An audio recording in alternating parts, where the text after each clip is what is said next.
Imagine करो, तुम्हारी नींद खुलती है और तुम्हें पता चलता है कि एक इन्वेडर्स की आर्मी तुम्हारे गिल्ड का पूरा सफाया कर रही है। जैसे ही वो मैप पर अपीयर होता है, सारे बंदे उस पर एक साथ रश करने की कोशिश करते हैं। पर फनी बात तो ये थी कि कोई भी इस बंदे को 1 पॉइंट का डैमेज भी डील नहीं कर पा रहा था। इन्वेडर शॉक में फ्रीज हो गए। उन्हें विश्वास ही नहीं हो रहा था कि इसकी एचपी थोड़ी सी भी कम नहीं हुई। कुछ ही सेकंड्स में इस बंदे ने पूरी फाइट पलट दी और एक इंसेनली फास्ट अटैक से सबको काट के रख दिया। उनका लीडर वहीं जम गया, ये समझने की कोशिश में कि आखिर हो क्या रहा है। जो लोग बच गए थे उन्हें आंख झपकाने का टाइम भी नहीं मिला। सिर्फ उनको क्लियर करके उसको शांति नहीं मिली। उसने उनकी ड्रॉप लूट को एज अ बेट यूज किया और भी दुश्मनों को बुलाने के लिए, और दोबारा मैप वाइप कर दिया जैसे कुछ हुआ ही ना हो। ये बंदा सच में एक 1 मैन आर्मी है। उसने अकेले ही पूरी इन्वेडर स्क्वाड को क्रश कर दिया और सबको स्पीचलेस छोड़ दिया कि आखिर ये मॉन्स्टर है कौन। ये है लू चेन, और इसकी स्टोरी समझने के लिए हमें थोड़ा पीछे जाना पड़ेगा। गेम लॉन्च होने से पहले अपना मेन कैरेक्टर एक रिच और पावरफुल बंदा था, पर फिर एक रॉबरी हुई जिसमें उसको इतना बुरी तरह पीटा गया कि वो गर्दन के नीचे से कंप्लीटली पैरालाइज हो गया। वो बेसिकली अपने सबसे बुरे फेज में था और उसने जीने की उम्मीद छोड़ दी थी। पर उसकी बहन ली यू रोज घर आती और उसे हर पॉसिबल तरीके से चेयर अप करने की कोशिश करती। वो उसकी गोद में लेट जाती है और कहती है कि वो अपने भाई का ख्याल रखेगी जब तक वो दोबारा मुस्कुराने नहीं लगता। जब वो उसे जमीन पर गिराती है, लू चेन थोड़ा एक्साइटेड होने लगता है, पर तभी वो अपना सिर उसके चेस्ट पर रखती है और एग्जॉशन की वजह से बेहोश हो जाती है। एक बात तो माननी पड़ेगी, उसने कहा था कि वो उसे चेयर अप करेगी और उसने किया। थोड़ी सी खुशी मिलने के बाद भी ये काफी नहीं था। तभी एक वर्चुअल रियलिटी गेम अनाउंस हुई जो इतनी इंसेन थी कि उसने प्रॉमिस किया कि वो बॉडी की मूवमेंट वापस रिस्टोर कर सकती है। लू चेन के पास जितने भी पैसे बचे थे उसने उनसे अपनी कॉपी सिक्योर कर ली। गुड न्यूज ये थी कि वो दोबारा चलने वाला था। बैड न्यूज ये थी कि उसने गेम में एक मॉन्स्टर की तरह एंटर किया, और वो भी कोई हाई लेवल बॉस नहीं था। ये बंदा एक वीक सा छोटा वेयरवुल्फ बन गया था, और चीजों को और बुरा बनाने के लिए गर्ल प्लेयर्स के एक ग्रुप ने उसे देख लिया और चिल्लाने लगी कि यहाँ मारने के लिए एक मॉन्स्टर है। बस यहीं से चीजें क्रेजी हो गईं। लड़कियों से पिटते हुए उसे रियलाइज हुआ कि गेम में वो फाइट बैक कर सकता है। जब अपने प्रोटैगनिस्ट ने उस ग्रुप को टेक डाउन किया और उनके आइटम्स लूटना शुरू किया, वो काफी हाइप अप हो गया और कुछ टेस्ट करना चाहता था। उसने एक और वुल्फ देखा, उसके सिर पर सीधा पंच मारा और उसे समझ आया कि मॉन्स्टर्स भी लूट ड्रॉप करते हैं। प्लेयर्स और मॉन्स्टर्स दोनों को फार्म करके वो पहले ही सबसे आगे निकल चुका था, और इस तरह हंटिंग सीजन शुरू हुआ उसके रास्ते में आने वाले हर ह्यूमन पर अटैक करना, सिवाय इस एक औरत के। पता नहीं क्यों, पर उसने इसकी हेल्प करने का डिसाइड किया। किसे पता क्यों? उसने वीक वेयरवुल्फ से नॉर्मल तक लेवल अप कर लिया, जिससे उसे एक काफी स्ट्रॉन्गर बॉडी और आइटम से भरी फुल इन्वेंट्री मिल गई। पर ये अभी भी काफी नहीं था और वो वापस सबको धो डालने निकल पड़ा। ये बंदा गेम में तगड़ी ग्राइंडिंग कर रहा था। कुछ देर बाद उसने स्ट्रॉन्ग वेयरवुल्फ एवोल्यूशन अनलॉक किया और उसके स्टैट्स कंप्लीटली ब्रोकन हो चुके थे। घंटों की फार्मिंग के बाद उसे पता चलता है कि ये सारी लूट रियल मनी के लिए बेची जा सकती है। वो फाइनली रियल लाइफ में ब्रोक होना छोड़ने वाला था। जब उसका सामना एक लेवल 6 बॉस से हुआ और उसने एक ऐसी क्लब यूज करके उसे क्रश कर दिया जो कभी नहीं टूटती, तो वो एक इंसेन लेवल पर पहुंच गया और उसने एक ऐसा स्टेटस अर्न किया जो बाकियों को लेने में महीनों लग जाते। हर गुजरने वाले दिन के साथ वो एक अलग बॉस को सोलो करता और उनके आइटम्स चुरा लेता जो एक एब्सोल्यूट फॉर्चून के बराबर थे। ये बंदा इतना ओवरपावर्ड हो गया कि जब प्लेयर्स के एक ग्रुप ने उस पर अटैक किया तो उसे सिर्फ 1 डैमेज पड़ रहा था।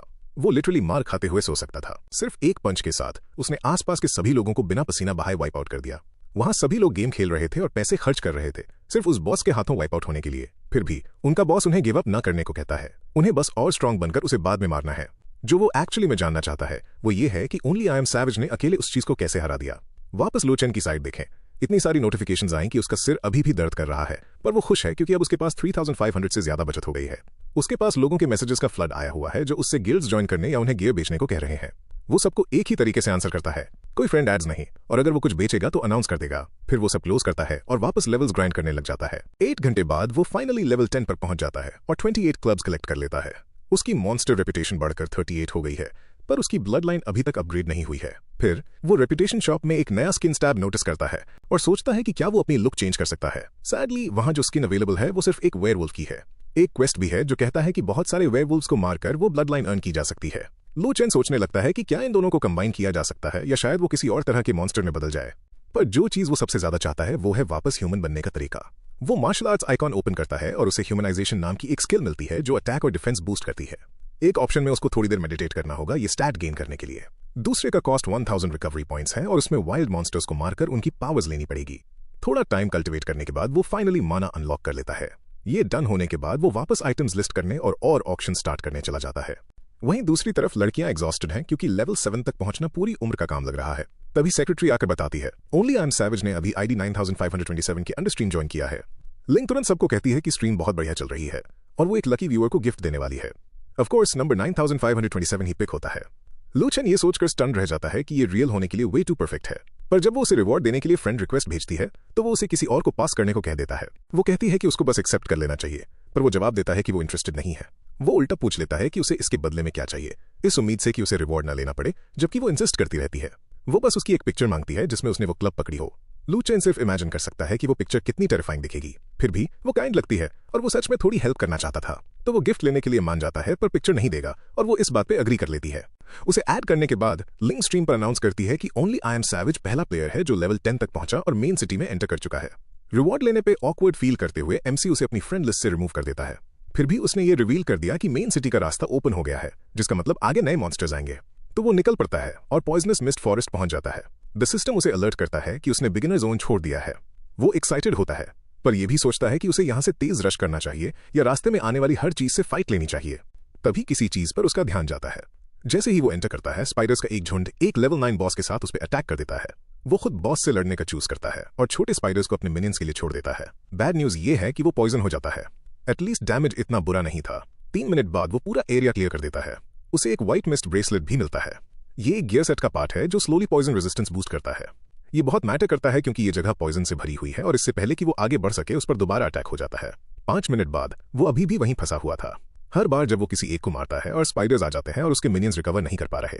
बाद में वापस अपने रूम में वो कहता है कि ये एक ब्रूटल दिन था और वो बाल बाल उस फॉरेस्ट से बच के निकला।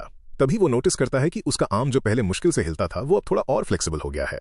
उसकी उंगली अभी भी स्टिफ है, पर इतनी इंप्रूवमेंट भी उसे बहुत ह्यूज लगती है। तभी उसकी बहन कॉल करती है और कहती है कि वो अभी घर नहीं आ सकती। जिस कंपनी टीम को उसने ज्वाइन किया था उसे गेम में एडजस्ट होना है, इसलिए उसे रुकना पड़ेगा जब तक सभी लेवल 6 तक नहीं पहुंच जाते। लू चेन उसे टेंशन ना लेने को कहता है क्योंकि घर पर उसके लिए एक सरप्राइज वेट कर रहा है।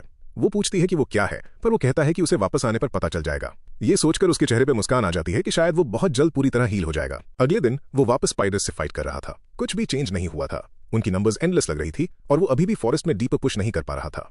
उसका एक मिनियन मारा भी जाता है। बाद में 2 और गिर जाते हैं और जिंदा रहने के लिए लगातार पोशंस पीते हुए उसे भागना पड़ता है।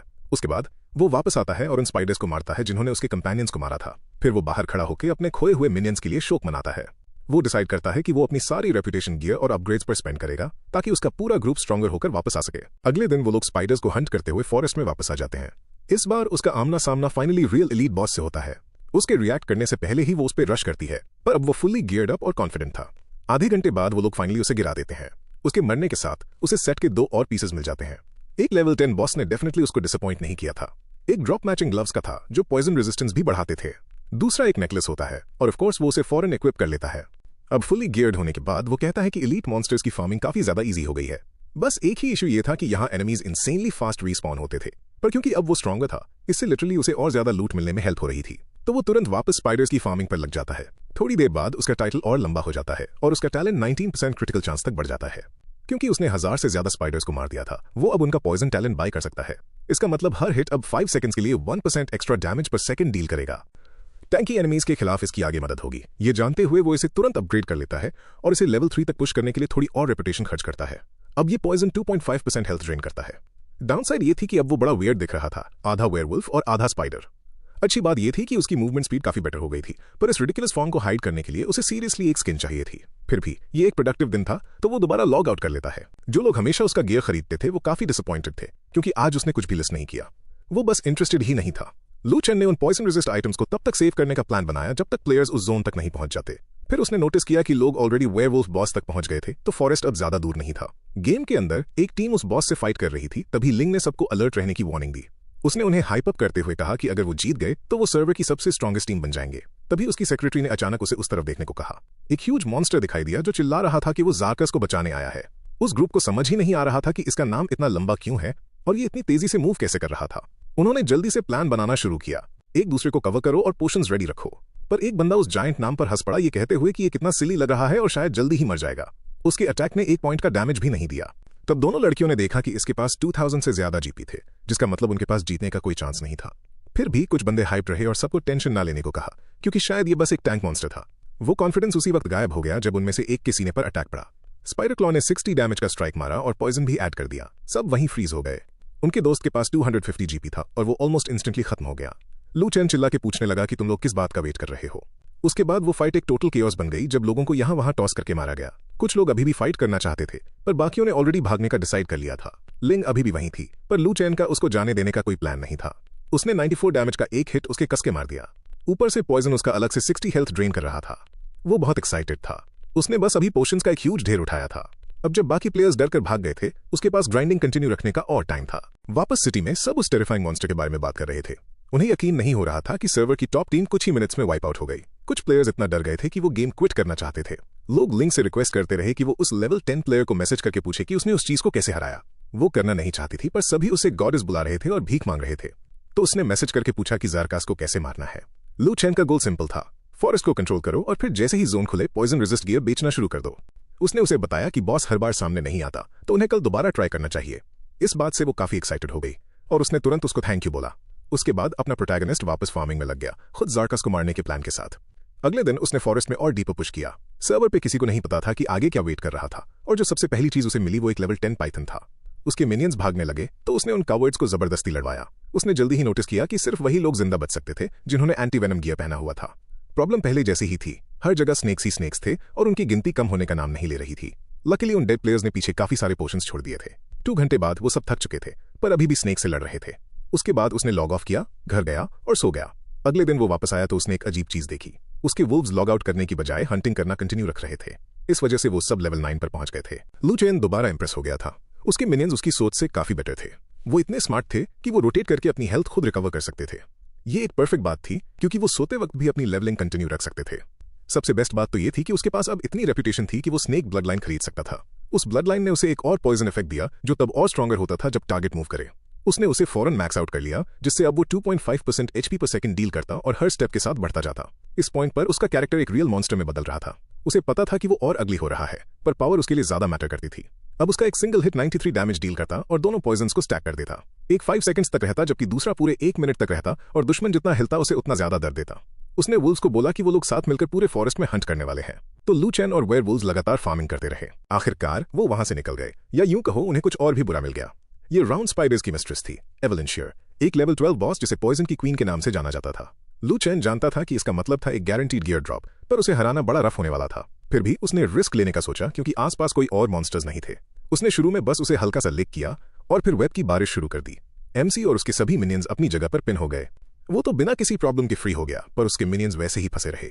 एटलीस्ट वो अभी भी अकेले उस पर रश कर सकता था। उसने उस पर डैमेज पाइल अप करना शुरू कर दिया, साथ में पॉइजन भी स्टैक करता जा रहा था। भले ही उसका डैमेज पर सेकंड हायर था, पर उसकी एचपी कहीं ज्यादा थी। और भी बुरी बात, उसके अटैक्स ने उसकी मूवमेंट और अटैक स्पीड दोनों स्लो कर दी थी। उसका एज बस ये था कि वो अभी भी उसे काइट करके पॉइजन से उसको वेयर डाउन कर सकता था। आखिर में वेयरवुल्व्स ने खुद को छुड़ा लिया और मदद करने आगे बढ़े, पर जैसे ही वो मुड़ी उसने सबको दोबारा ट्रैप कर लिया। लू चेन को समझ आ गया कि उसकी स्किल का कूल डाउन उनके आते ही खत्म हो गया था, जिससे वो प्रैक्टिकली वापस सोलो हो गया। तो उसका इकलौता ऑप्शन यही था कि लिटिल बाय लिटिल उसकी हेल्थ कम करे। आधे घंटे बाद उसने उसे फाइनली हरा दिया और एक बहुत बड़ा लूट का ढेर हासिल किया। वहां 2 4 स्टार मटेरियल्स, एक ग्रीन इक्विपमेंट पीस और एक ब्लू आइटम रेसिपी भी थी। वो रेसिपी एक एडवांस्ड ब्लू हेलमेट की थी जो स्टैट से फुली लोडेड था। उस आर्मर ने बहुत तगड़ा डिफेंस और कई स्ट्रॉन्ग इफेक्ट्स दिए, और उसे कोई आइडिया नहीं था कि ये कितने में बिक सकता है। जब उसे पता चला कि वो ब्लू आइटम ड्रॉप कर सकती है, तो उसने फॉरेस्ट में ही रुकने और उसको बार बार फार्म करने का डिसाइड किया। बस आधे घंटे बाद ही वो दोबारा स्पॉन हो गई, उसकी एक्सपेक्टेशन से भी बहुत फास्टर। वो और ज्यादा लूट लेने सीधा उसके पीछे चला गया। 10 घंटे बीत गए। लू चेन एग्जॉस्टेड हो चुका था, पर उसने पॉइजन सेट्स का एक ह्यूज नंबर कलेक्ट कर लिया था। जल्द ही प्लेयर्स फॉरेस्ट में सफर करना शुरू करने वाले थे, और तब जाके वो कैश इन करने वाला था। वहां रेपुटेशन सेट का कॉस्ट 4 मिलियन था, जो कि क्रेजी एक्सपेंसिव था पर इंसेनली स्ट्रॉन्ग भी। वो अभी से लोगों को चैट में पैनिक करते देख सकता था क्योंकि वो एरिया उनको कंप्लीटली क्रश कर रहा था। क्योंकि किसी ने बॉस को मेंशन नहीं किया था, तो उसने अंदाजा लगाया कि वो सब अभी भी पहले या दूसरे सेक्शन में फंसे हैं। तभी उसने उस क्यूट सी लड़की की लाइव स्ट्रीम ओपन की, ये देखने के लिए कि क्या वो कुछ पैसे बना सकता है। स्पाइडर्स उसकी बुरी तरह मार रहे थे और वो कह रही थी कि वो बस दोबारा मरने ही वाली है। और ऑफ कोर्स वो मरकर वापस सिटी में पहुंच गई। उसने बोला कि वहां सर्वाइव करने के लिए उन्हें बहुत सारे एंटी पॉइजन गियर की जरूरत पड़ेगी, पर उसे कोई आइडिया नहीं था कि वो कहां से मिलेगा। तभी उसे उस एक बंदे का ख्याल आया जो इस गेम के सारे सीक्रेट्स जानता हो। उसने लू चेन को मैसेज करके पूछा कि क्या उसके पास पॉइजन रेजिस्टेंस के लिए कुछ है। ऑफ कोर्स उसके पास उनका भंडार भरा था। उसने बताया कि उसके पास एक फुल सेट है, और वो सुनकर स्टन रह गई। उसने एक पूरा सेट खरीदने का बोला और पूछा कि उसके पास ऐसे और कितने सेट्स हैं।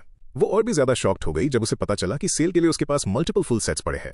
बस ये मेक श्योर करने के लिए कि वो सीरियस था, उसने पूछ लिया कि क्या वो 3 सेट्स खरीद सकती है। लू चेन ने उसको सिंपली ट्रेड रूम बनाकर पासवर्ड सेंड करने को बोला। उसे अभी भी यकीन नहीं हो रहा था, पर तभी उसने वो तीनों सेट्स ट्रेड विंडो में डाल दिए और बदले में उसे 21,000 गोल्ड मिल गए। उसने तुरंत उस सेट को इक्विप कर लिया और कहा कि वो अब फॉरेस्ट में इजीली सर्वाइव कर सकती है। नेचुरली लू चेन के पास उन लोगों के 99 मैसेजेस का फ्लड आ गया जो सेम सेट खरीदना चाहते थे, इसलिए उसने हाईएस्ट प्राइस निकालने के लिए एक ऑक्शन अनाउंस कर दिया। अनोनिमस रहने के लिए उसने उसे रन करने के लिए एक फीमेल एवेटार खरीद लिया। 10 मिनट्स बाद लाइव ऑक्शन शुरू हुआ। उसने इस सेल को होस्ट करने और ज्यादा अर्निंग करने के लिए वो अट्रैक्टिव स्किन पहन ली। ये एम्बैरेसिंग था, श्योर, पर वो ये सब सिर्फ पैसों के लिए कर रहा था। पहला लॉर्ड स्पाइडर सेट और हेलमेट का था। बिड्स कंटिन्यूअसली क्लाइम करती गईं। वो पहला आइटम फाइनली 1400 में बिक गया। लू चेन ऑलरेडी काफी थ्रिल था और बोलने लगा कि वो एक फॉर्चून बना रहा है। तीसरे सेल तक एक और सेट 9800 का बिका। सब इस बात से स्टंट थे कि उसके पास आखिर कितने सेट्स थे। तब उसने अनाउंस किया कि नेक्स्ट राउंड में एक साथ 3 फुल सेट्स रखे जाएंगे। बिडिंग तुरंत एक्सप्लोड करने लगी। प्राइस 45,000 युआन टच कर गई और उसने पूछा कि क्या कोई इससे ऊपर बिड लगाना चाहता है। एक बंदे ने कहा कि उसे सेलर से प्यार हो गया है और उसने तो एक किस भी ब्लो कर दी। एंड में वो तीनों सेट्स 6,000 के बिके। फिर उसने एक और बल्क सेल स्टार्ट कर दी। किसी ने इंस्टेंटली दोबारा 45,000 युआन ऑफर कर दिए। लोग इस बात से शॉक्ड थे कि वही सेम बिडर सब कुछ खरीदने की कोशिश कर रहा था।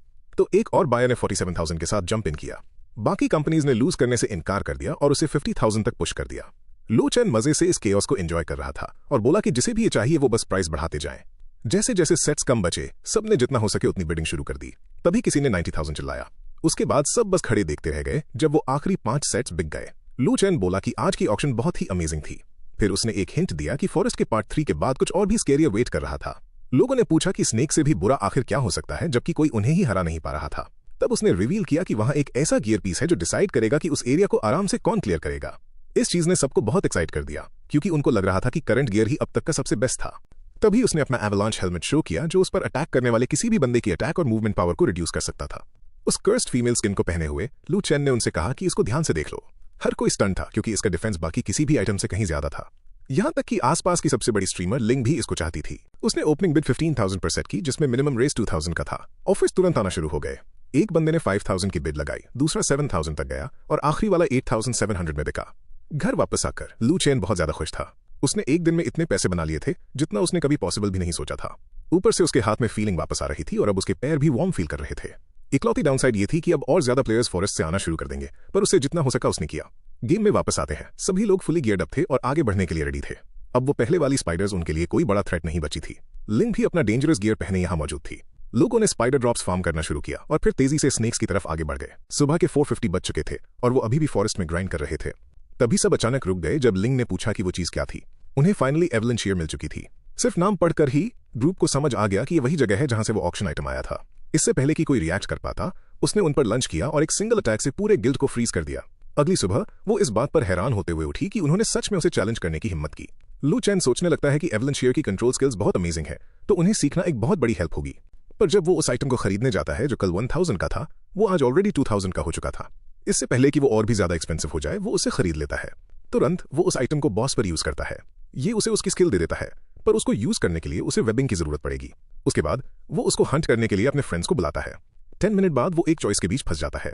उसने अभी अभी फॉरेस्ट छोड़ा था और अब वो या तो मेन सिटी जा सकता था या बीस्ट माउंटेन। अपनी करंट आइडेंटिटी की वजह से वो डिसाइड करता है कि माउंटेन ज्यादा सेफ रहेगा। फिर भी एक चीज उसे सरप्राइज करती है।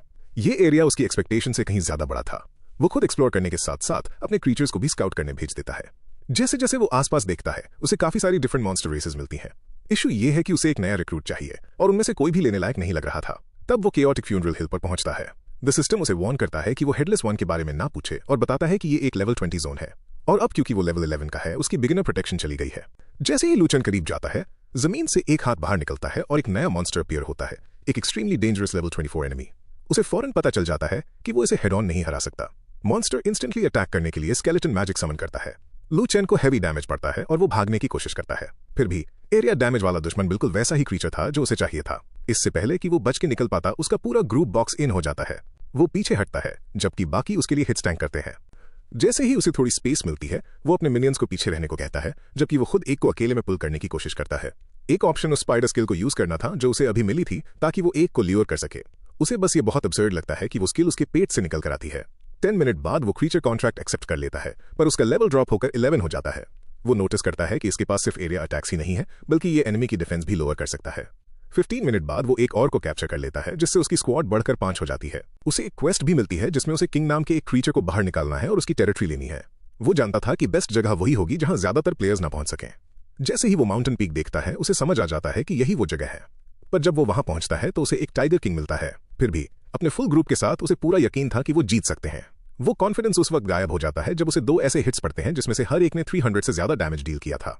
उसे जल्दी ही रियलाइज होता है कि वो इसको अकेले टैंक नहीं कर सकता और वो अपने मिनियंस को अंदर बुला लेता है। तो फाइट शुरू होती है, पर वो बॉस पॉइजन से फुली लोडेड था।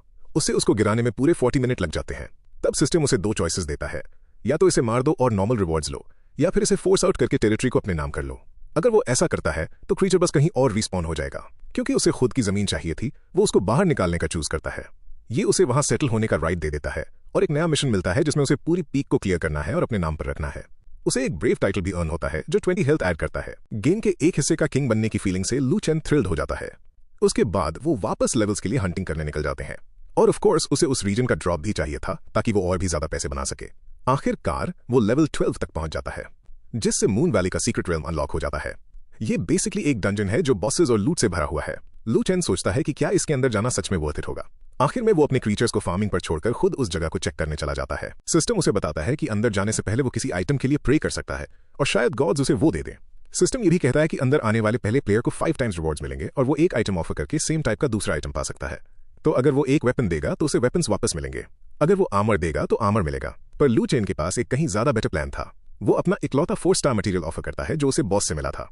उसकी प्रेयर काम करती है और उसे उस सीक्रेट रेल्म का एक्सेस मिल जाता है। एक बार अंदर आने के बाद वो ये देखकर शॉक्ड रह जाता है कि ये जगह कितनी बड़ी है। फिर एक ग्लोबल नोटिस आता है। सबको पता चल जाता है कि उसने उस डंजन में एंटर कर लिया है और मून पायनियर का टाइटल अर्न किया है। नोटिस में यह भी था कि ये डंजन रात 10:45 PM से सुबह तक ओपन रहता है। लोगों को यकीन ही नहीं हो रहा था कि वो बाकी सभी लोगों से इतनी ज्यादा तेजी से प्रोग्रेस कर रहा था। ऑफ कोर्स अपना बंदा इस बात से थ्रिल नहीं था कि पूरी दुनिया को ये पता चल गया। फिर भी उस टाइटल से उसे 10 एक्स्ट्रा स्ट्रेंथ मिलती है तो ये पूरी तरह बुरा भी नहीं था। एक ही पल बाद ग्रीन मून वुल्व्स उस पर अटैक करना शुरू कर देते हैं और वो बड़ी खुशी से चार्ज इन करता है क्योंकि वो यहाँ मटेरियल्स के लिए ही आया था। क्योंकि वो एक नॉर्मल लेवल 12 प्लेयर से कहीं ज्यादा स्ट्रॉन्गर था, उनके साथ डील करना काफी ईजी था। और क्योंकि वो यहाँ आने वाला पहला बंदा था, हर किल उसे नॉर्मल रिवॉर्ड्स का 5 गुना ज्यादा देती थी। तो आसपास का सबसे बड़ा मनी चेजर पूरी तरह से फार्मिंग में लग जाता है। 1 घंटे बाद वो ऑलरेडी लेवल अप कर चुका था और उसने 1000 से ज्यादा मटेरियल्स गैदर कर लिए थे। लिस्ट काफी मैसिव थी, पर बड़ी बात यह थी कि उसका क्रिट टैलेंट अब ऑलरेडी 23 पर था। अब वो एक एंशिएंट हार्ट और एक एंशिएंट फ्रैगमेंट ढूंढ रहा था। सैडली बॉस का टाइम ऑलरेडी आ चुका था, तो उसने उम्मीद की कि वो वही ड्रॉप करे जो उसे चाहिए। वो बॉस की तरफ आगे बढ़ता है, देखता है कि उसकी सिर्फ 6000 हेल्थ है और उसे लगता है कि ये तो वीक है। वो उसे बड़ी आसानी से क्रश कर देता है और उसे 35 से ज्यादा स्टार फ्रैगमेंट्स मिलते हैं। फिर सबको पता चल जाता है कि उसने वो रेल्म बस 5 मिनट में क्लियर कर दिया है। वो फ्रैगमेंट्स देकर उन्हें प्रेस्टीज आइटम से ट्रेड कर लेता है और उस आइटम को अपग्रेड करता है जो उसका लीजन साइज बूस्ट करता है।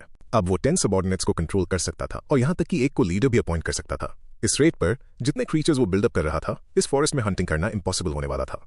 लॉग आउट करने से पहले वो एक स्पेशल मिशन सेट करता है ताकि उसे वो आइटम मिल जाए जो उसे अभी भी चाहिए था। अपने रूम में वापस आकर वो इतने सारे पैसे कमाने की बात सोचकर ओवरजॉयड हो जाता है।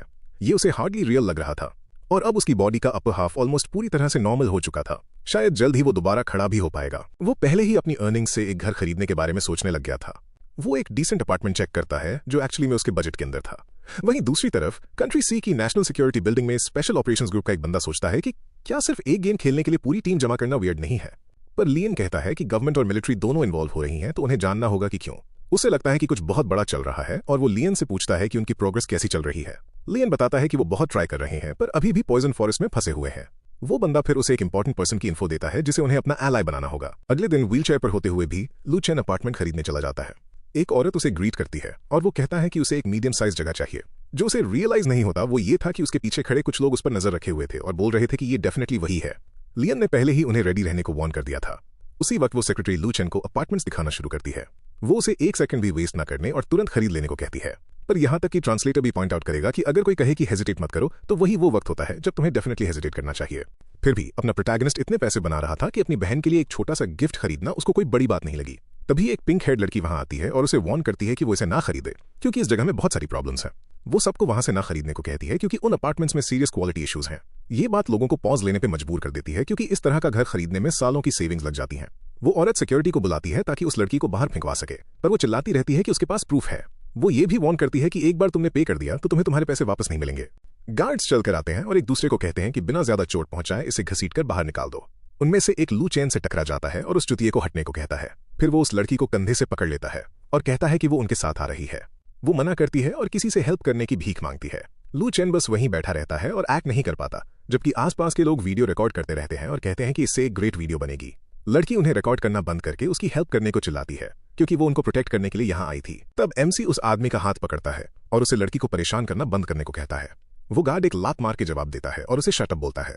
वो शॉक रह जाता है कि इसके पास समहाउ ब्लॉक करने की इतनी स्ट्रेंथ कहां से आई।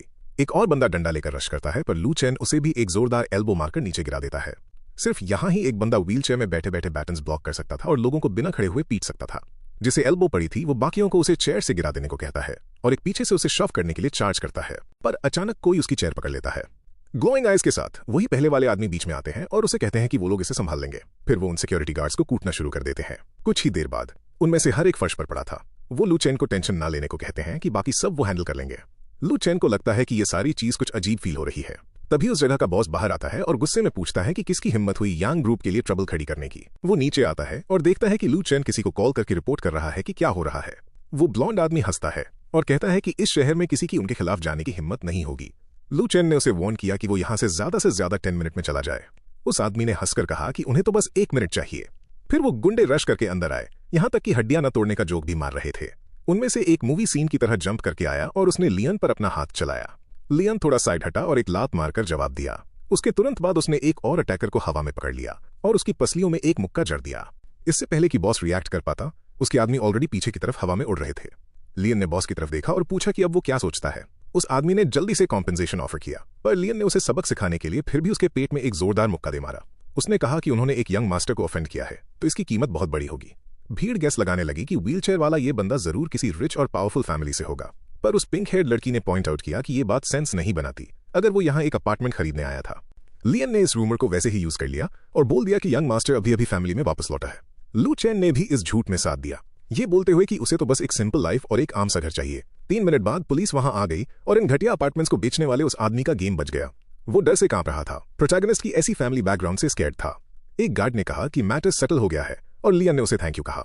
उसके बाद लियन लू चेन की तरफ मुड़ा और बोला कि उन्हें बात करने के लिए कोई शांत जगह चाहिए। एमसी को शक होने लगा कि इसका जरूर गेम से कुछ लेना देना है और उसने उम्मीद की कि वो उनसे कोई बहुत बड़ा फेवर ना मांग ले। यहां तक कि वो पिंक हेयर्ड लड़की भी उसके पास थैंक यू बोलने आए उसके काम को अमेजिंग कहते हुए, पर उसने ये कहकर टाल दिया।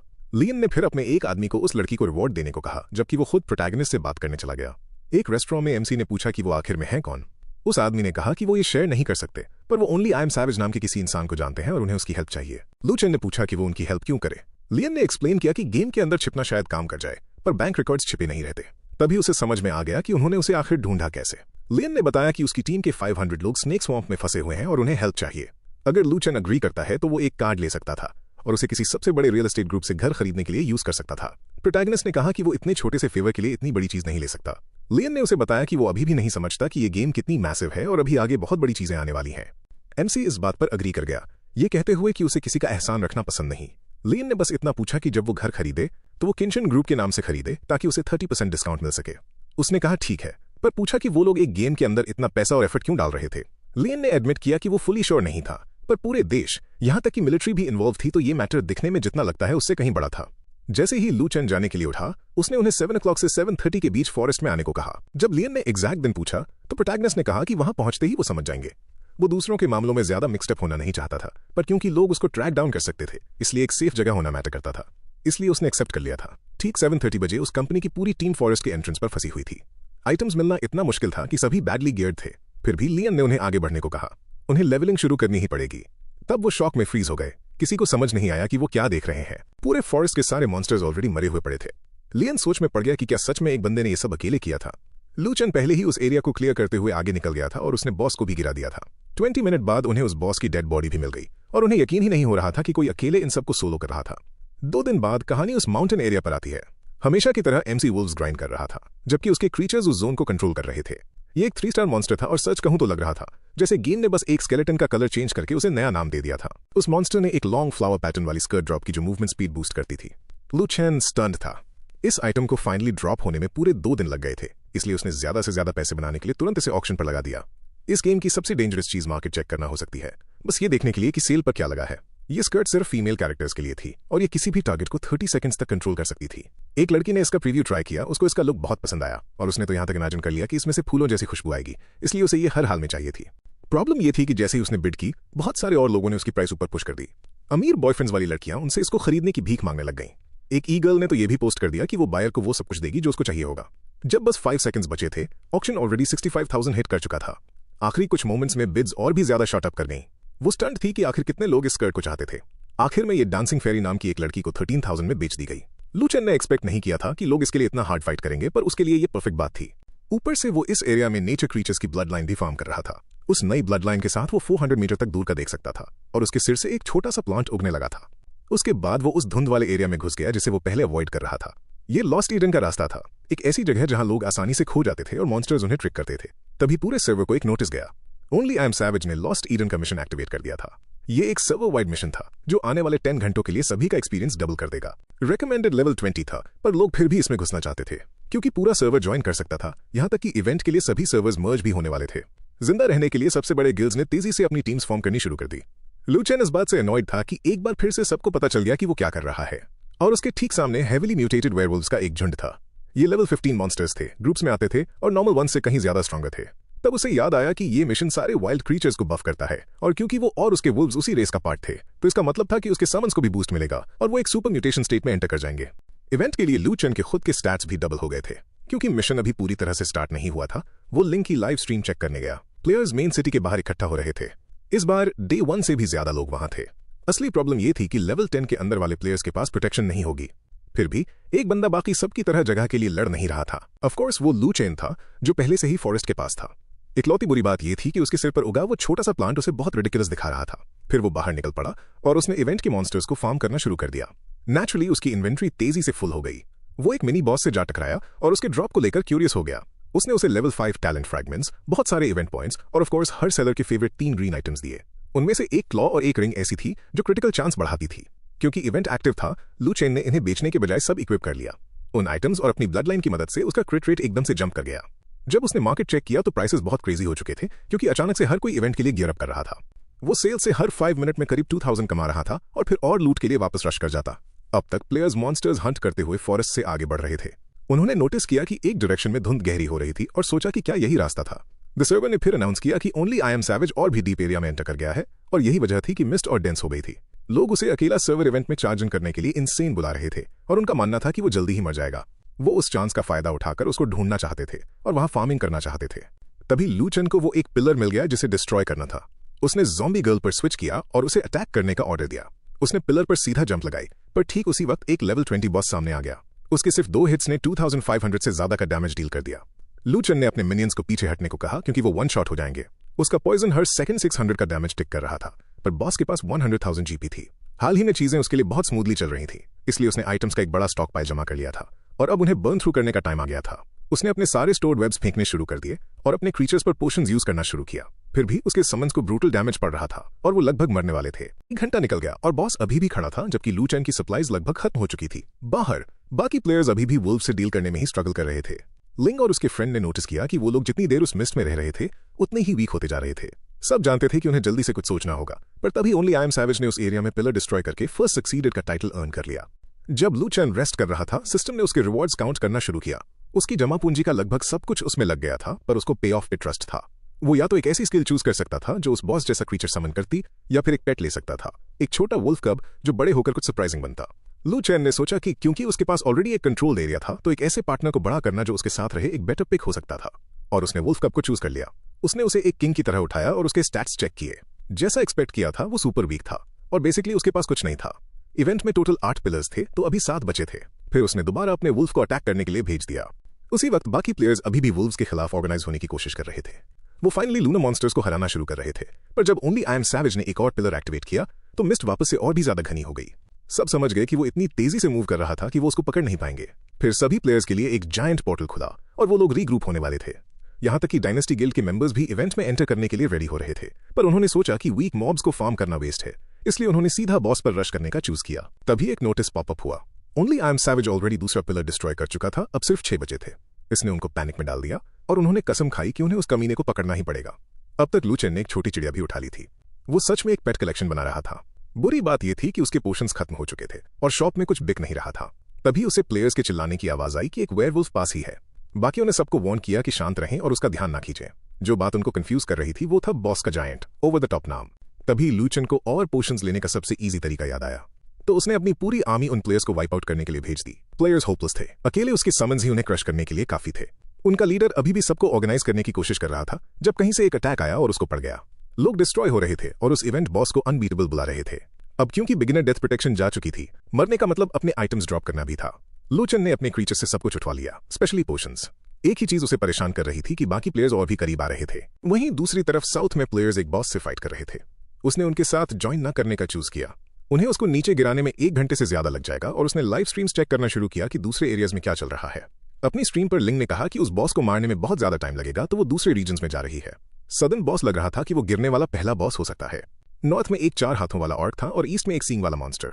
अब लू चेन को पता था कि इससे पहले कि कोई उसके रास्ते में आए वो किस बॉस को जल्दी मार सकता है। उसने अपने ग्रुप को बुलाया और एक और स्वीप शुरू किया। वहां पहुंचते ही उसने स्पाइडर वेब ट्रैप यूज किया। तुम्हें लगेगा कि ये बॉस के लिए था, पर नहीं, वो दोबारा उन प्लेयर्स के पीछे पड़ा था। वो लोग कंफ्यूज थे कि वो क्रीचर उनकी तरफ क्यों आ रहा था। ऑफ कोर्स उसने उन्हें कोई चांस नहीं दिया और सबको वाइप आउट कर दिया। 8 मिनट गुजर गए। उसने क्रैब बॉस के आसपास सबको मार दिया था, तो वो उसका किल स्टील कर सकता था। क्योंकि प्लेयर्स ऑलरेडी उसकी हेल्थ कम कर चुके थे, उसने 5 मिनट में उसको खत्म कर दिया। वेस्ट में एक और ग्रुप एक डिफरेंट बॉस से डील कर रहा था और ऑफ कोर्स कोई आया, उन्हें वाइप आउट किया और वो किल भी स्टील कर लिया। 1 घंटे बाद एक छोटा शेर का बच्चा ऑलरेडी उसके पास खड़ा था। ऐसा लग रहा था कि हर बॉस ने उसे एक और पेट दिया और अब उसके पास उन छोटों की एक पूरी लाइनअप थी। फिर सिस्टम ने सारे कब्स कलेक्ट करने पर उसे कंग्रेचुलेट किया। उसने एक लिमिटेड क्वेस्ट अनलॉक कर दी जो सिर्फ इन कंडीशंस के अंदर ही अपीयर होती है। उसे एक और स्ट्रॉन्ग क्रीचर को पिक करने के लिए कुछ क्रीचर्स की बलि देनी थी। जब उसने चॉइसेस देखी तो वो स्टन रह गया। इतनी बढ़िया चीज सच में एग्जिस्ट करती थी। एंड में उसने Nidhogg the black dragon of despair को चुना। 1 सेकंड बाद उसे आसमान में टेलीपोर्ट कर दिया गया और नीचे के क्रीचर्स पिलर्स के आसपास हाउलिंग करने लगे। तभी उसे इस क्वेस्ट का सैक्रिफाइस समझ आया। उसे इन क्रीचर्स को मारना था। प्रॉब्लम ये थी कि ये पता लगाना था कि उस चीज को हराया कैसे जाए जिसे वो समन करना चाहता था। असल में जो हुआ वो ये था कि वो चारों क्रीचर्स उस बॉस से लड़ने में उसकी मदद करने वाले थे। ये सीधा लू चेन की स्ट्रेंथ को प्ले कर रहा था। एक साथ कई क्रीचर्स को मैनेज करना, एक ऐसी चीज जिसमें वो ऑलरेडी बहुत अच्छा था। तभी निधॉग जमीन पर गिरा और इंस्टेंटली सब पर आग की बरसात कर दी। वो स्पेशल मूव 20,000 का डैमेज हिट किया। लू चेन ने इस फ्री हेल्प के लिए उस बॉस का शुक्रिया अदा किया और अपने ग्रुप को तेजी से सेफ्टी की तरफ ले गया। उसने ड्रैगन की लेग्स को बांध दिया ताकि वो उड़ न सके और वो अटैक दोबारा यूज ना कर सके। फिर उसने क्वेस्ट बीस्ट्स को अटैक करने भेज दिया। उनका डैमेज कोई बहुत अच्छा नहीं था, तो इसमें टाइम लगने वाला था, पर उसे विश्वास था कि वो इसको हरा ही देगा। 1 घंटे बाद इवेंट के एक और पार्ट में गिल्ड्स आपस में लड़ रहे थे क्योंकि उनमें से कुछ पूरी लूट सिर्फ अपने लिए चाहते थे। ऑर्डर्स पास हुए कि कोई चीट न करे क्योंकि सबने शेयर करने का अग्रीमेंट किया था, पर डायनेस्टी मेंबर्स ऑलरेडी बाकी जो भी बचा था उसे लेने आगे बढ़ चुके थे। उन्होंने उस एक आखिरी पिलर को डिस्ट्रॉय कर दिया जिसे लू चेन ने अभी तक टच नहीं किया था। फिर सर्वर ने अनाउंस किया कि इवेंट खत्म हो गया। नेक्स्ट नंबर सीक्रेट डंजन का होगा, उसके बाद द डेविल एक्सपीरियंस। पर लोग डायनेस्टी से बहुत फ्यूरियस थे क्योंकि उन्होंने डील तोड़ी और बॉस को सिर्फ अपने लिए ले लिया था। और ऐसे ही अचानक से सबको वापस टेलीपोर्ट कर दिया गया। उनमें से ज्यादातर लोग मिजरेबल थे क्योंकि उन्हें इवेंट से मुश्किल से ही कुछ मिला था। तो पब्लिक की भीड़ डायनेस्टी की तरफ बढ़ गई, ये डिमांड करते हुए कि जो उन्होंने लिया वो वापस करें। उनके लीडर को कोई आइडिया नहीं था कि ये किस तरह का हिडन क्वेस्ट था, क्योंकि कोई तब तक लॉग आउट नहीं कर सकता जब तक वो बंदा इसे खत्म न कर ले।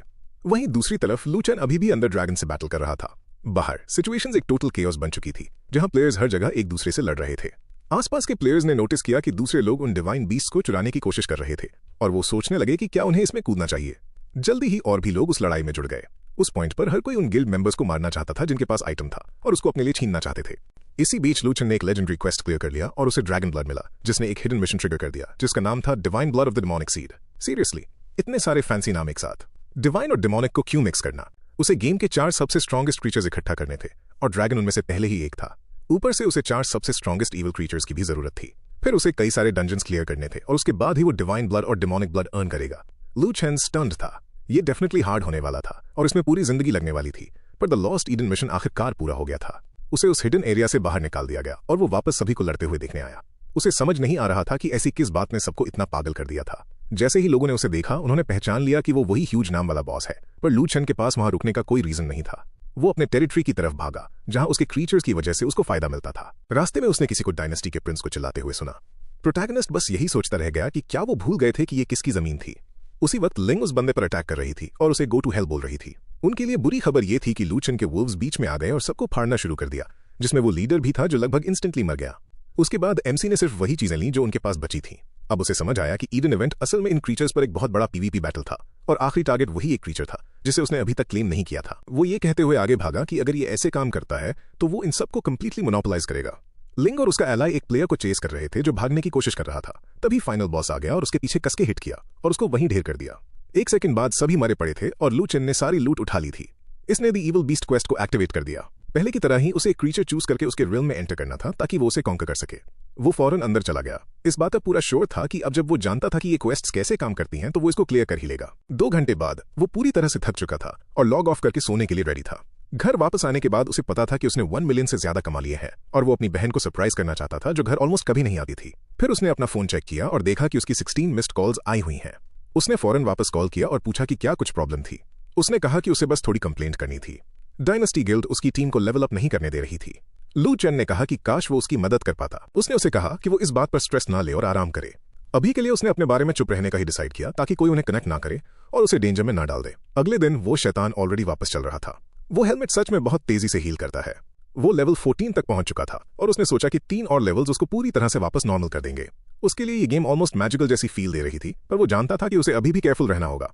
लॉग इन करते ही उसने तुरंत सबको फार्म और लेवल अप करने के लिए भेज दिया। वो डायनेस्टी गिल्ड की लाइफ मिजरेबल बनाना चाहता था, स्पेशली अपनी बहन की हेल्प करने के लिए। तो उसने लिंग की गिल्ड से कॉन्टैक्ट किया और डायनेस्टी को ढूंढने में हेल्प मांगी। लिंग अग्री हो गई, सिर्फ ये बोलकर कि लू चेन बाद में उसको थोड़े गुड गियर बेच दे। 5 मिनट बाद वो ऑलरेडी पूरी गिल्ड को क्रश कर रहा था।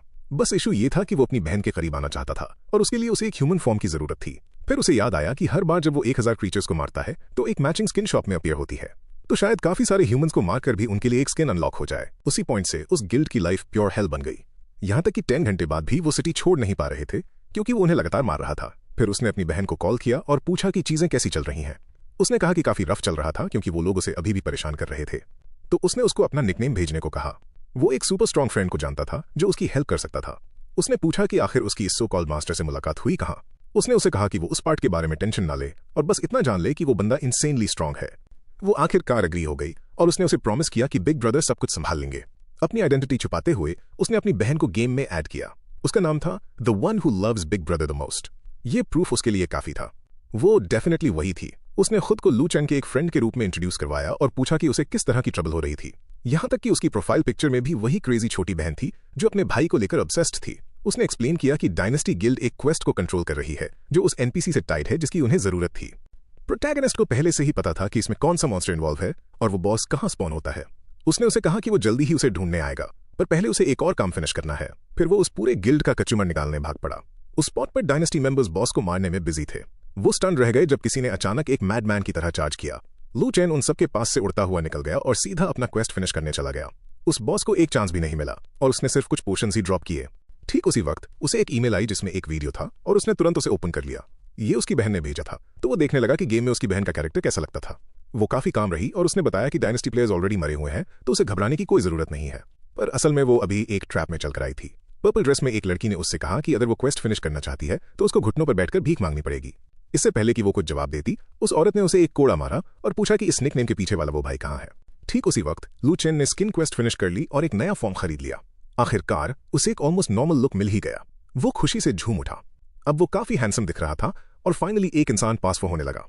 फिर उसने अपना निकनेम चेंज करके वुल्फ इन शीप्स क्लोथिंग रख लिया। उसकी बहन ने मैसेज भेजा कि वो काफी स्ट्रेस में है और उसने थोड़ी देर के लिए लॉग ऑफ करने का प्लान बनाया है। लू चेन ने सोचा कि वो बिगिनर सिटी जाकर खुद वहां सब सेटल कर देगा, पर पहले उसने बस अपना थोड़ा गियर उतार दिया ताकि किसी को डराए ना। उसकी बहन ने अपना हेलमेट उतारा जो गुस्से से बिल्कुल उबल रही थी। उसके फ्रेंड ने उसे रिलैक्स करने को कहा और बोली कि उनका बॉस जल्दी ही बदला लेने वापस आएगा। पर ली यून नहीं चाहती थी कि कंपनी के बाकी लोग भी इसमें फंसे, स्पेशली अगर डायनेस्टी उनको भी मारना शुरू कर दे। वहीं हमारा लड़का एक लो लेवल जोन में घूम रहा था जब एक अजीब सा गॉब्लिन उसके पास आया। वो बस उसको मारने ही वाला था कि कुछ प्लेयर्स उधर दौड़ कर आ गए। उसके कुछ करने से पहले उस ग्रुप ने रश करके उसे पहले ही खत्म कर दिया। तभी उसको रियलाइज हुआ कि उन लड़कियों में से एक हुआ लियाओ थी, वही रियल एस्टेट ऑफिस वाली। ब्लू ड्रेस वाली उसकी दोस्त ने एक ड्रॉप उठाया और कहा कि वो इसको बेचने वाली है। फिर हुआ लियाओ की नजर उस पर पड़ी और पूछा कि क्या वो अपनी गिल्ड से बिछड़ गया है। उसने कहा कि वो किसी गिल्ड में नहीं है और अकेले गेम खेलता है। बाकी सब हंस पड़े, ये बोलते हुए कि गेम खेलने का ये बड़ा ही वाइल्ड तरीका था। फिर भी उसने वहां से नॉर्मल एडवेंचरर की तरह उनके साथ ही सी के रास्ते वापस चलने का बहाना बनाया। पर सिटी का गेट काफी ज्यादा पैक्ड था। उसने सोचा नहीं था कि बिगिनर एरिया इतना बिजी होगा और एंट्रेंस के पास ही उसे एक रैंकिंग बोर्ड दिखा। उसमें वहां के टॉप प्लेयर्स थे और उनको रोज रिवॉर्ड्स मिलते थे। हुआ लियाओ ने बताया कि फर्स्ट प्लेस वाला प्लेयर ताज एक जबरदस्त फाइटर है जिसने इस गेम पर खूब पैसा उड़ाया है। लू चेन समझ गया कि ये कॉन्टेस्ट काफी मैटर करता था और उसमें हिस्सा लेने का मन उसको काफी फन लग रहा था। एक बंदे ने उसको तुरंत रोक दिया, ये कहते हुए कि इसमें एक ही प्लेयर सोलो जीत सकता है। जब एमसी ने पूछा कौन, तो जवाब फौरन आया, वो आई एम सैवेज था। हुआ लियाओ ने फौरन पूछा कि क्या वो सैवेज ही तो नहीं है, क्योंकि उसका नाम बिल्कुल एक सोलो हंटर जैसा साउंड करता था और वो किसी टीम के साथ भी नहीं था। लू चेन थोड़ा घबरा गया और फौरन मना कर दिया। उसकी दोस्त ने सबको चुप होकर चलने को कहा। ब्लू ड्रेस वाली लड़की लैंग मियाओ थी और उसने रियल लाइफ में एक्टिंग छोड़कर इस गेम में गिल्ड स्टार्ट किया था। हमारा लड़का यही सोच रहा था कि ये सब बिल्कुल सेंस बनाता था। वो लड़की सच में बेहद खूबसूरत थी। बिगिनर सिटी पूरी तरह पैक्ड थी और वो देखकर हैरान था कि ये जगह कितनी बड़ी है। तभी कोई बंदा उससे आकर कस के टकराया और उसको हटने के लिए बोला। उनका ग्रुप चलता रहा। तभी उनमें से एक मुड़कर बोला कि लियू ये युनशांग से कहो थोड़ा देखकर चले। पास में ही लोग 3 मास्टर्स के इमॉर्टल टावर वापस ट्राई करने की बातें कर रहे थे। उसने सोचा जब तक उसकी बहन ऑफलाइन है तब तक टाइम किल करने के लिए ये अच्छा तरीका होगा। तो वो उस टावर की तरफ निकल गया और वहां के लोग सोच में पड़ गए कि इतना घटिया गियर वाला प्लेयर आखिर इसमें ट्राई क्यों करेगा। वो उसके मुंह पर हंसने लगे और बोला कि वो 20 सेकंड भी टिक नहीं पाएगा। पर वो आगे गया और कामली बोला कि उसको इमॉर्टल टावर चैलेंज एंटर करना है। बाकियों ने उसे एक पागल समझकर हटा दिया और उन 3 टॉप प्लेयर्स के टेस्ट पर फोकस करना शुरू कर दिया। उसका ग्रुप भी सरप्राइज था और उस एक्ट्रेस लड़की को देखना था कि आखिर ये क्या कर सकता है। जो 4 अंदर गए थे उनमें से 3 ने उसको इंस्टेंटली क्लियर कर लिया, पर ली युनशेंग ने अपना रिजल्ट हिडन ही रखा। फेंगलू नियो थोड़ी डिसअपॉइंटेड लग रही थी कि उसने उसको शेयर नहीं किया। लैंग मियाओ ने उसको बाकी 3 पर ध्यान लगाने और कुछ नया सीखने को बोला। व्हाइट हेयर वाला प्लेयर काफी फायर अप लग रहा था और बोला कि इस बार वो अपना रिकॉर्ड तोड़ देगा। बाहर के लोग उसकी तारीफ कर रहे थे और बोले कि वो 15 सेकंड्स के अंदर ही इसको फिनिश कर लेता है। 2 मिनट गुजर गए और सब हैरान रह गए कि ये बिगिनर अभी तक अंदर था। लैंग मियाओ समझ नहीं पा रही थी कि इसका टाइम क्यों लगातार बढ़ रहा था। वो वहां पहले ही 3 मिनट और 11 सेकंड्स तक टिक चुका था। व्हाइट हेयर वाला बंदा अपना अगला रन स्टार्ट करने की ट्राई कर रहा था, पर गेम उसको अंदर ही नहीं जाने दे रही थी। अंदर अपना लड़का मून वुल्फ्स को कूट कूट के बिछा रहा था। हर वुल्फ 100 कॉपर दे रहा था और उसे पैसा कमाने का ये बड़ा सही तरीका लगा। पहले फ्लोर पे 4 मिनट बिताने के बाद सिस्टम ने जबरदस्ती उसे अगले लेवल पर डाल दिया। वो थोड़ा परेशान हो गया और उसने लेवल 11 के बॉस पे ध्यान ही नहीं दिया जो बिल्कुल उसके पास खड़ा था, पर उसने इजीली उसका बजिया बना दिया और उसे 200 कॉपर भी मिल गए। 4 मिनट बाद उसको दोबारा अगले फ्लोर पे फेंक दिया गया। ऑफ कोर्स उसको तो इस पैसे की जन्नत का पूरा जूस निकाल लेना था। बाहर लोग थोड़ा टेंशन में आने लगे थे क्योंकि वो 3rd फ्लोर पर काफी ज्यादा देर तक रुक गया था। लड़कियां विश्वास ही नहीं कर पा रही थीं कि वो इतना स्ट्रांग है। अगला 2 मिनट और 33 सेकंड गुजरे और बाकी चैलेंजर्स हारना शुरू हो गए। एक के बाद एक वो सारे एलिमिनेट होते गए। ग्रे हेड प्लेयर सोचने लगा कि उसे अब रुक जाना चाहिए वरना वो अंदर ही मर जाएगा, लेकिन उसने तीसरा फ्लोर फाइनली क्लियर कर ही लिया। पर चौथे फ्लोर पर कुछ प्लांट्स ने उसको थूक के बिछा दिया और उसे समझ आ गया कि ये उसकी लिमिट थी। जैसे ही वो बाहर आया, लोगों ने उसकी प्रेज शुरू कर दी और कहा कि बिल्कुल साफ पता चल रहा है कि ये नंबर 1 क्यों है। पास में खड़े एक दोस्त ने बताया कि 4th फ्लोर पे पहुंचना ही एक बहुत इंप्रेसिव बात है। तभी उसकी नजर पब्लिक पे गई जो लग रहा था किसी और पर ज्यादा फोकस कर रही थी। हर कोई इसलिए चिल्ला रहा था क्योंकि टाइमर अभी भी बढ़ रहा था और उस अनोनिमस प्लेयर ने चौथे फ्लोर पे 56 सेकंड्स पहले ही निकाल लिए थे। ली युनशेंग को काफी मजा आ रहा था क्योंकि वहां का हर मॉन्स्टर 400 कॉपर ड्रॉप कर रहा था। वो 4th फ्लोर पर पूरे 4 मिनट रुका जब तक सिस्टम ने उसको धक्का देके अगले फ्लोर पे नहीं डाल दिया। बाहर लड़कियां पूरी अमेज्ड थीं और लैंग यू समझ गई थी कि जैसे ही लोगों को ये पता चलेगा वो लोग पागल हो जाएंगे, और वो हुए भी। भीड़ जैसे पागल सी हो गई जब उन्हें दिखा कि कोई 5वें फ्लोर पर पहुंच गया है, और बहुत सारे लोगों को यही शक होने लगा कि ये ओनली आई एम सैवेज ही होगा। लेकिन जब उन्होंने लिंग जी का लाइव स्ट्रीम चेक किया तो आई एम सैवेज वहां स्ट्रीम पर बोल रहा था कि किसी दिन वो इस टावर को जरूर ट्राई करेगा। ये क्लियरली उसने जानबूझकर किया था ताकि उस पर कोई शक न करे। उसने अपना 5वें फ्लोर पे ही रुकने का डिसाइड किया क्योंकि अगर आगे जाता तो फालतू का टेंशन मिल जाता। जो पैसे मिले थे वो काफी थे, इसलिए निकलने का टाइम आ गया था। जैसे ही वो बाहर आया वो अपनी जगह पे जमा रह गया। उसके चारों तरफ एक बहुत बड़ी भीड़ इकट्ठा हो चुकी थी। उनमें से एक बंदा बोला कि ये 5वें फ्लोर पर पहुंचना कोई छोटी बात नहीं थी और उसने अपनी सीक्रेट टेक्निक शेयर करने की भीख मांगी। पर पुराने नंबर 1 ने जब उसके कचरा जैसा गियर देखा तो उसने इस पे चीट करने का इल्जाम लगाया। भीड़ ने इसमें हाँ मिलाया कि किसी इतने खराब गियर वाले के लिए इतना आगे जाना बिल्कुल इम्पॉसिबल है, लेकिन लू चेन ने बस इतना बोला कि उसको किसी को कोई सफाई देने की जरूरत नहीं है और उस बंदे को वार्न किया कि ये टेरिटरी अब उसकी नहीं रही। उसके बाद वो वहां से चला गया और उस गधे को मुंह के बल स्पीचलेस छोड़ दिया। वो क्लर्क के पास गया जिसने उसे एक गिल्ड का नाम एंटर करने को बोला। वो सिर्फ रिवॉर्ड चाहता था और उसको गिल्ड चलाने का कोई शौक नहीं था। पर फिर उसको लगा कि शायद गिल्ड बनाना इतना भी बेकार आइडिया ना हो, पर उसके लिए 4 और लोग चाहिए थे। तभी उसको पहले वाले ग्रुप की लिंग म्यू के साथ गिल्ड बनने की बातें याद आईं, तो उसने उनको इनवाइट कर लिया, बोलते हुए कि वो बाद में छोड़ के जा सकते हैं। उसको उनकी सिर्फ टावर रिवॉर्ड क्लेम करने के लिए ही जरूरत थी। हुआ लियाओ ने इसको मान लिया, हालांकि उसे लगा कि इतने टफ काम में उन्हें हेल्प न कर पाना थोड़ा दुख की बात थी। उसने कहा कि कोई बात नहीं, बस उन्हें रिवॉर्ड चाहिए। लेकिन लिंग मू ने कहा कि गिल्डमेट होने के नाते वो उसकी मदद करेगी, तो फिर वो रजिस्टर करने गया जिसका चार्ज 50 सिल्वर कॉइन था। लड़कियां थोड़ी हैरान हुई कि इसके पास इतना सारा पैसा कहां से आया, पर उसने तो टावर से अभी अभी कमाया था। और इसी तरीके से उसने क्रेजी वेव के नाम से एक गिल्ड बना ली। नेचुरली लिंग मू करीब आई और बोली कि उसकी नजर थोड़ी वीक लग रही थी, पर एटलीस्ट कुछ डैमेज खाने के लिए वो उनकी मदद तो कर सकती थी। और उसी रूथलेस ढंग में उसने मना कर दिया। वो बस ये जानना चाहता था कि आखिर इतने लोग उसकी तरफ क्यों घूर रहे थे। जो वो चैलेंज कर रहा था वो एक गिल्ड चैलेंज था, न कि सोलो चैलेंज, और लोग बस ये सोच में थे कि ये अकेले क्यों घुस रहा था। थोड़ी ही देर में क्रेजी वेव ने 11 सेकंड्स में पहला फ्लोर क्लियर कर लिया। बोलो थोड़ा नर्वस लग रही थी, पर लिंग म्यू श्योर थी कि उनका लड़का संभाल लेगा। जब उसने पहला फ्लोर क्लियर किया तो किसी को यकीन ही नहीं हो रहा था। वापस बहन की कंपनी में आते हैं। उसके एक दोस्त ने बताया कि टावर में कोई मस्त रिकॉर्ड तोड़ रहा है। उसकी बहन ने पूछा कि क्या वो आई एम सैवेज है, पर जवाब था नहीं, बस एक अनोनिमस प्लेयर। वो सोच में पड़ी थी कि आखिर ये कौन हो सकता है। तभी बॉस आया और बोला कि वो लोग उन बंदों से निपटने वाले हैं जो उसे हरास कर रहे थे। ग्रुप इस बात पे फायर अप हो गया कि एरर गिल्ड में बहुत सारे एरोगेंट प्लेयर्स हैं और उन्हें सबक सिखाने की जरूरत है। उसकी फ्रेंड ने सिंपली उन्हें थैंक यू कहा। वहीं दूसरी तरफ अपना लड़का गिल्ड चैलेंज का हर पार्ट क्लियर करता जा रहा था। वो उसे सोलो बीट कर रहा था और पहले ही तीसरे फ्लोर तक पहुंच चुका था। टाइम गुजर रहा था और यहां तक कि दिन से रात हो गई, पर लोग अभी भी बाहर वेट कर रहे थे। जब वो आखिरकार बाहर आया, भीड़ अभी भी वही थी और उसके लिए चीयर कर रही थी।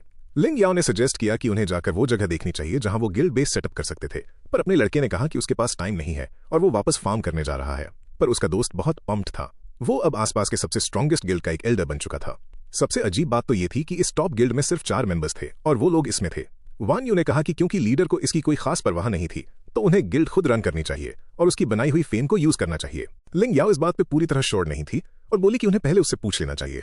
तो उन्होंने अपने दोस्त को अपने लड़के से बात करने भेजा जो बस वापस फार्मिंग पर लग जाना चाहता था। उस बंदे ने एक्सप्लेन किया कि वो लोग गिल्ड मैनेज करना और बाकी सब हैंडल करना चाहते हैं, पर लू चेन को इसकी जरा भी परवाह नहीं थी और उसने उन्हें जो करना है वो करने को बोल दिया। ये सुनकर वो बंदा खुशी से पागल हो गया क्योंकि ये एक बहुत बड़ा चांस था। वहीं दूसरी तरफ लू चेन को अपनी बहन की ज्यादा टेंशन थी। फिर फोकस उसकी बहन के गिल्ड पर शिफ्ट होता है जो उस विप वाली लड़की का सामना कर रहे थे। उनका ब्लॉन्ड लीडर आगे बढ़ा और उस औरत को रास्ते से हटने या उनका सामना करने को कहा। उसने बस हंसकर पूछा कि वो लोग खुद को समझते क्या हैं। लीडर ने पूछा कि वो उसकी गिल्ड की किसी लड़की को टारगेट क्यों कर रही थी।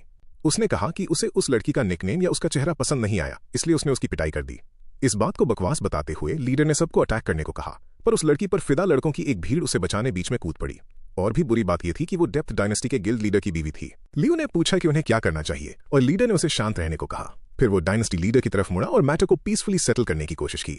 उस बंदे ने उन्हें बस कचरा बुलाया और कहा कि वो डरता नहीं है। लीडर ने कहा कि इस सब की कोई जरूरत नहीं थी, पर दूसरे बंदे ने वार्न किया कि उनमें से कोई भी मिशन क्लियर नहीं कर पाएगा। वो विप वाली लड़की स्मर्क करती हुई बोली कि उन्हें आगे तभी जाने दिया जाएगा अगर वो सब घुटने टेकें और उसके पैर चूमने। किसी ने भी इस बात पर हामी नहीं भरी, तो डायनेस्टी लीडर आगे बढ़ा और बोला कि वो इसे किसी और तरीके से सेटल करेंगे। वो सीधा कैप्टन के पास गया और बोला कि यही सबसे फास्ट तरीका था। उसके बाद लू चेन का ग्रुप बुरी तरह क्रश होने लगा। प्रोटैगनिस्ट को रियलाइज हुआ कि अगर वो लोग इन मिशंस को अभी भी क्लियर नहीं कर सकते थे तो वो बाकी लोगों से कुछ ज्यादा स्ट्रांग नहीं थे। उसने लीडर को भागने के लिए बोला, पर उसने मना कर दिया। ये उसकी टीम थी और वो उन्हें अकेला नहीं छोड़ने वाला था। तभी वहां एक हवा का झोंका आया। एनिमी लीडर ने उनकी टीम वर्क का मजाक उड़ाया, ये बोलते हुए कि इससे उनकी जान नहीं बचेगी। वो उसके पास गया और बोला कि अगर वो घुटने टेक दे तो उसको छोड़ दिया जाएगा। उसने जवाब दिया, सिर्फ सपनों में। उसने उसको हिट करने की कोशिश की और वो उसे मुश्किल से ब्लॉक कर पाई। कुछ ही देर बाद सब लोग रीस्पॉन एरिया में थे। उनकी पूरी टीम वाइप आउट हो चुकी थी और उन सब ने कुछ आइटम्स भी खो दिए थे। लीडर दूसरी गिल्ड से मदद मांगने भी गया था। उसने कुछ मैसेजेस नोटिस किए और उन्हें खोला।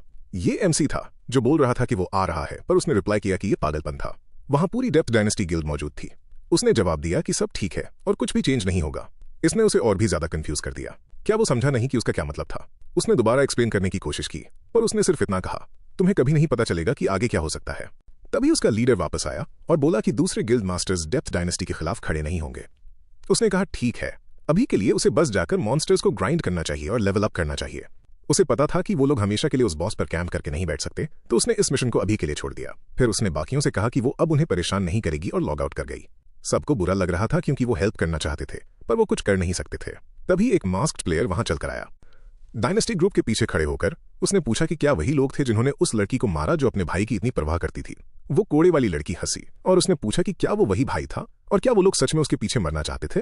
उसने उनसे कहा कि इससे पहले कि देर हो जाए वो लोग माफी मांग लें। ऑफकोर्स वो लोग हंसने लगे। वो अकेला था। ठीक उसी वक्त वो आया और उसको बीच में न पड़ने को कहा क्योंकि इसका कोई फायदा नहीं था। उसने उसे टेंशन न लेने को कहा, यह बहुत ईजी होगा। उनमें से बहुत सारे लोग हंसने लगे, ये बोलते हुए कि वो एक जोक था। वो पोम्पाडोर हेयर स्टाइल वाला बंदा बोला कि वो इसको एक हिट में ही निपट देगा और लीडर ने उसे उसको जल्दी न मारने को कहा। वो उसे बीच में आने से रोकने की कोशिश करती रही। उसके जवाब देने से पहले वो बंदा उस पर झपटा। प्रोटैगनिस्ट ने कैजुअली अपना हैमर साइड से घुमाया और अटैकर का चेहरा तोड़ दिया। वो बंदा 0 हेल्थ के साथ इंस्टेंटली जमीन पर जा गिरा। तब बाकियों को समझ आया कि ये आसान नहीं होने वाला था। पर्पल बालों वाली लड़की ने पूछा कि ये क्या था और लीडर का कहना था कि ये जरूर कोई बग होगा। उसने उन सबको घुटने टेकने और माफी मांगने को कहा। लीडर ने पीछे हटने से मना कर दिया और अपनी पूरी गिल्ड को अटैक करने का ऑर्डर दिया। तो पूरा ग्रुप एक साथ एमसी पे रश किया, पर उसके हैमर का हर एक स्विंग 1900 का डैमेज डील कर रहा था और उन्हें वहीं मौत के घाट उतार रहा था। उसे हार्डली हिलना पड़ा और आधी गिल्ड पहले ही नीचे पड़ी थी। बाकी लोग इस बात से स्टंट थे कि कोई करीब 2000 का डैमेज डील कर सकता था और कुछ ने भागने के बारे में सोचना शुरू कर दिया। पर जैसे ही एक बंदे ने पीछे मुड़ना शुरू किया, वो पहले से उसके पीछे था और वो वहीं ढेर हो गया। ये देखकर कैप्टन ने अपने ही मेंबर्स को ढाल की तरह यूज किया और भाग गया। लोगों ने उसे पहचान लिया कि ये वही है जिसने इंपोर्टेड प्लेयर्स को बर्बाद कर दिया था और बोले कि अब डायनेस्टी खत्म हो चुकी थी। लीडर कोलैप्स हो गया और रहम की भीख मांगने लगा। उसने उसके सिर के पीछे एक जोरदार तमाचे से जवाब दिया। फिर उसने उस विप वाली लड़की को फेस किया और उससे कहा कि माफी मांगो, वरना उसके गिल्ड को कभी चैन नहीं मिलेगा। उसने तुरंत जमीन पर अपना सिर पटकना शुरू कर दिया और कसम खाई कि वो दोबारा ऐसा कभी नहीं करेगी। प्रोटैगनिस्ट ने कहा कि ये काफी नहीं था। उसको अकल ठिकाने लाने के लिए एक अच्छी पिटाई की जरूरत थी। उसने उसको एक एक्स थमा दी और कहा कि इसे तब तक यूज करो जब तक उसको अच्छा फील ना हो। उस पॉइंट पर उसकी फ्रेंड ने कहा कि वो एक सुपर स्ट्रांग प्लेयर को जानती है और उसे इंट्रोड्यूस करवाने की भीख मांगी। वो उसकी तरफ मुड़ी और पूछा कि वो सच में कौन है। उसने बस इतना बोला कि उसे बताए कि वो उसके भाई का दोस्त है। उसने वो आइटम जो उस औरत ने उसके लिए छोड़ा था उसे देने की कोशिश की, पर उसने कहा कि वो बहुत वैल्यूबल था और उसे रखने को कहा। उसने ये भी कहा कि वो वेपन वैसे भी उसके किसी काम नहीं आएगा, तो इसे दे देना वेस्ट होगा। फिर उसने वादा किया कि अगर कोई फिर से उसके साथ पंगा लेगा तो वो इसे संभाल लेगा। उसके बाद वो चला गया और उसकी दोस्त ने कहा कि अब उसे किसी बात की चिंता करने की जरूरत नहीं है। वो वापस अपने एरिया में आ गया। उसने वहां कुछ ह्यूमन पिल्स खरीदी थी और सोच रहा था कि चीजें आखिर कब सुधरेंगी। फिर से लेवल बढ़ाने का वक्त आ गया था, तो उसने सबको वहां बुला लिया। पहाड़ के मॉन्स्टर्स अब काफी नहीं थे और उसे फार्म करने के लिए एक डंजन चाहिए था। उसने नोटिस किया कि दूसरे सर्वर से एक स्ट्रॉन्ग कोरियन गिल्ड पहले से ही टाइगर कैवन को क्लियर कर रही थी। थोड़ी देर बाद एक अनाउंसमेंट में बताया गया कि थ्री सेंट्स गिल्ड वहां कम्पीट करने के लिए चाइना सर्वर के सभी लोगों को चैलेंज कर रही थी। उसने इसे एक परफेक्ट चांस की तरह देखा, ना सिर्फ डंजन रन के लिए बल्कि एक्स्ट्रा रिवॉर्ड्स के लिए भी। एक दोस्त ने लिंग को उस चैलेंज के बारे में बताया और उसने कहा कि उन बंदों में पूरे सर्वर को ललकारने की बहुत हिम्मत है। फिर भी वीडियो में दिख रहा था कि उनके मेंबर्स काफी स्ट्रांग थे और अच्छी तरह मिलकर काम करते थे। असली प्रॉब्लम ये थी कि उनके सर्वर में किसी ने इस कैवर्न के बारे में सुना तक नहीं था, तो हो सकता है कि वो लोग ऑलरेडी पीछे चल रहे हों। जो वो नहीं जानते थे वो ये था कि लू चेन पहले से ही उसके अंदर था और मॉन्स्टर्स को काट रहा था। ये जगह सच में काफी अच्छी थी और इसने ग्रीन गियर भी ड्रॉप किया। अपने नए एजिलिटी बूट्स के साथ वो कहीं ज्यादा स्पीड से अटैक कर सकता था, तो उसने कैवर्न को चीरते हुए अपने रास्ते में आने वाली हर एक चीज को मार गिराया। थोड़ी ही देर में वो बॉस तक पहुंच गया। इसी बीच लिंग उस पावरफुल आइटम के बारे में बात कर रही थी जो उस गिल्ड को मिला था। उसके हिसाब से उनका पूरा सर्वर शर्मिंदा हो रहा था और वो जानना चाहती थी कि लू चेन कहां था। डंजन के अंदर प्रोटैगनिस्ट ऑलरेडी एक और बॉस को मार रहा था। उनमें से एक लेवल 19 का सेबर टूथ टाइगर किंग था। और भी अच्छी बात यह थी कि ब्लू ग्रेड आइटम्स ड्रॉप होना शुरू हो गए थे। उसने फिगर आउट किया कि यह बॉस एक हिडन बॉस था जो सिर्फ तभी अपीयर होता था अगर वो दूसरों को काफी तेजी से मार दे। उसी वक्त दूसरे गिल्ड के मेंबर्स अभी भी उस मॉन्स्टर के सामने स्ट्रगल कर रहे थे। लिंग ने कहा कि वो पहले ही 5 बार फेल हो चुके थे, हालांकि अब वो उसके काफी करीब थे। 3 मिनट बाद वो बॉस आखिरकार गिरने वाला था। कोरियन गिल्ड मेंबर्स ने खुशी मनानी शुरू कर दी। उन सब नए आइटम्स के साथ वो और भी स्ट्रांग हो गए थे, जिसने लू चेन के सर्वर की हालत और खराब कर दी थी। लोग लगातार पूछ रहे थे कि एमसी कुछ कर क्यों नहीं रहा है और क्या उनकी साइड को चैलेंज एक्सेप्ट भी करना चाहिए या नहीं। वहीं दूसरी तरफ वो उसके अंदर एक और बॉस से लड़ रहा था। इस बॉस ने 2 ब्लू आइटम्स ड्रॉप किए थे। एक केप था जो मूवमेंट स्पीड बढ़ाता था और रात में डॉज करने की पावर देता था। स्टैट्स इतने तगड़े थे कि उसने इसे तुरंत पहन लिया। अब सिर्फ एक ही चीज वो चाहता था और वो थी एक बेटर पैंट्स, क्योंकि वो अभी भी बिगिनर गियर पहने हुए था। इसी बीच कोरियन प्लेयर्स ने डंजन को फिर से चैलेंज करने की तैयारी कर ली। 12 मिनट बाद लू चेन को एक और बॉस मिल गया। एक सिंगल हिट ने उसको बर्फ के ब्लॉक में बदल दिया। प्रोटैगनिस्ट वहीं फ्रीज हो गया और वो मॉन्स्टर उसे खत्म करने के लिए उसके पास गया। उसके अगले अटैक ने बर्फ तोड़ दी और डैमेज डील किया। लकीली उसके पास बहुत सारे पोशंस और काफी हेल्थ थी जिससे वो लड़ता रह सके, तो उसने दोबारा बॉस के सिर पर जोरदार वार किया। इस बार उस बॉस ने एक स्वॉर्ड, एक क्लोक और एक मैंटल ड्रॉप किया। ये सब मिलकर एक आइस सेट बनाते थे जिसने उसे फ्रोजन स्क्रीम स्किल दी। उसे अभी तक वो पैंट्स नहीं मिली थी, पर उसे उससे भी अच्छी चीज मिली थी। वो सारे बॉस को हराने वाला पहला प्लेयर बन गया और उसने टाइगर हंटर का टाइटल कमा लिया। उस टाइटल ने उसके स्टैट्स को 10 से बढ़ा दिया। सिस्टम ने पूछा कि क्या वो चाहता है कि उसका नाम रैंकिंग पे दिखाया जाए, तो उसने नो चुना। तो अनाउंसमेंट में उसका नाम अनोनिमस ही लिस्ट किया गया। क्योंकि उसको वापस अंदर जाने से पहले 30 मिनट वेट करना था, तो उसने तब तक कुछ और करने का सोचा। पर जैसे ही वो बाहर आया वो जगह पैक थी।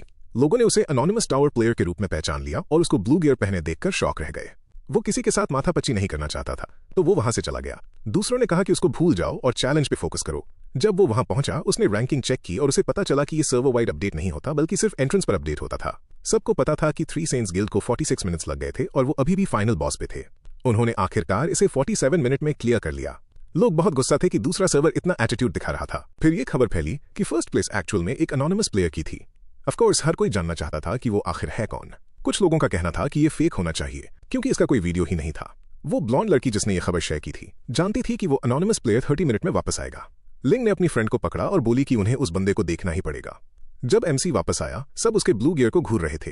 लिंग ने उसे थैंक यू बोला और कहा कि उसने उनके सर्वर की इज्जत बचा ली है, पर उसने फालतू बातों में टाइम वेस्ट नहीं किया। उसने बस उन्हें रास्ते से हटने को कहा। भीड़ शराफत से साइड में हो गई और उसके लिए एक रास्ता खोल दिया। लिंग अटेंशन से बचना चाहती थी, पर एमसी को अभी भी पैंट्स की जरूरत थी, तो उसके पास लगातार फार्मिंग करते रहने के अलावा कोई ऑप्शन नहीं था। हर कोई ये देखने के लिए वेट कर रहा था कि इस बार वो क्या टाइम निकालेगा। वो सीधा वापस डंजन में चला गया और अब वो पहले से ज्यादा तेजी से आगे बढ़ रहा था क्योंकि अब उसे रास्ता पता चल चुका था। लिंग को यकीन था कि वो फर्स्ट प्लेस पर टिके रहेंगे, पर उसकी फ्रेंड ने वार्न किया कि दूसरी गिल्ड्स उस रिकॉर्ड को तोड़ने की पूरी कोशिश करेंगी। जल्दी ही एक और गिल्ड ने भी उसको क्लियर कर लिया और इस बार उन्हें 39 मिनट लगे, पर अपने लड़के को इसकी रत्ती भर भी परवाह नहीं थी। वो डंजन से तेजी से निकल गया और जल्दी ही उसने उस छुपे हुए फाइनल बॉस को ढूंढ लिया। जबकि बाकी सभी लोग रिकॉर्ड्स तोड़ने में लगे थे, उसे सिर्फ एक ही चीज चाहिए थी और वो थी एक अच्छी पैंट्स। आखिरकार वो कर्स्ड गियर ड्रॉप हो ही गया। इस रन से उसे और भी जबरदस्त चीज मिली, जो थे कुछ पर्पल ग्रेड मटेरियल्स। सिस्टम ने उस नए रिकॉर्ड को लॉक करने को पूछा, पर उसने उसे इग्नोर कर दिया। उसके लिए उस पैंट की ज्यादा वैल्यू थी जो दुश्मनों को जला सकती थी, और वो पर्पल ड्रॉप एक्चुअली में कोई मटेरियल नहीं था, वो तो एक 2-हैंडेड स्वॉर्ड थी। इसका स्पेशल इफेक्ट उसे कॉम्बो अटैक्स चेन करने देता था। ये वेपन इंसेनली गुड था। तब तक 40 मिनट गुजर चुके थे, तो सबने अज्यूम कर लिया था कि उसने रिकॉर्ड बीट नहीं किया है, पर उनको ये नहीं पता था कि रैंकिंग्स में हिडन बॉसेस इंक्लूड नहीं होते। उसका असली क्लियर टाइम तो 38 मिनट्स था। एक स्ट्रीमर हाइप अप हो गया और उसने उसको इनक्रेडिबल कहा। जब लू चेन बाहर आया तो उसके नए गियर ने उसे एक बहुत ही खतरनाक लुक दिया था, पर जो चीज उसे सरप्राइज कर गई वो थी बाहर खड़ी और भी बड़ी भीड़। जैसे ही वो अपीयर हुआ, लोग उसके लिए चीयर करने लगे और उसकी तारीफ करने लगे कि वो कितना कूल लग रहा था। लिंग उसके करीब ही रही, ये बोलते हुए कि उसे उसकी स्वॉर्ड बहुत पसंद आई। लू चेन ने बड़े कैजुअली कहा कि ये तो बस एक बड़ी तलवार थी। फिर उसने उसे हवा में उछाला और उसके स्टैट्स देखकर सबके होश उड़ गए। उसके बाद वो ये कहते हुए वहां से निकल गया कि वो आधे घंटे में वापस आएगा उस रिकॉर्ड को दोबारा तोड़ने के लिए। इस बात ने लिंग को और भी डिटरमिन कर दिया कि वो उसका वेट करेगी। उसने पूछा कि वो इस टाइम को लेवल अप करने के लिए क्यों नहीं यूज कर लेती। इसी बीच लू चेन फौरन वापस अंदर चला गया और मॉन्स्टर्स को दोबारा क्लियर करना शुरू कर दिया। इस बार उसका रन 31 मिनट्स तक आ गिरा। हमेशा की तरह उसने अपना नाम हिडन रखा ताकि दूसरे सर्वर्स के प्लेयर्स को पता न चले कि वो कौन है।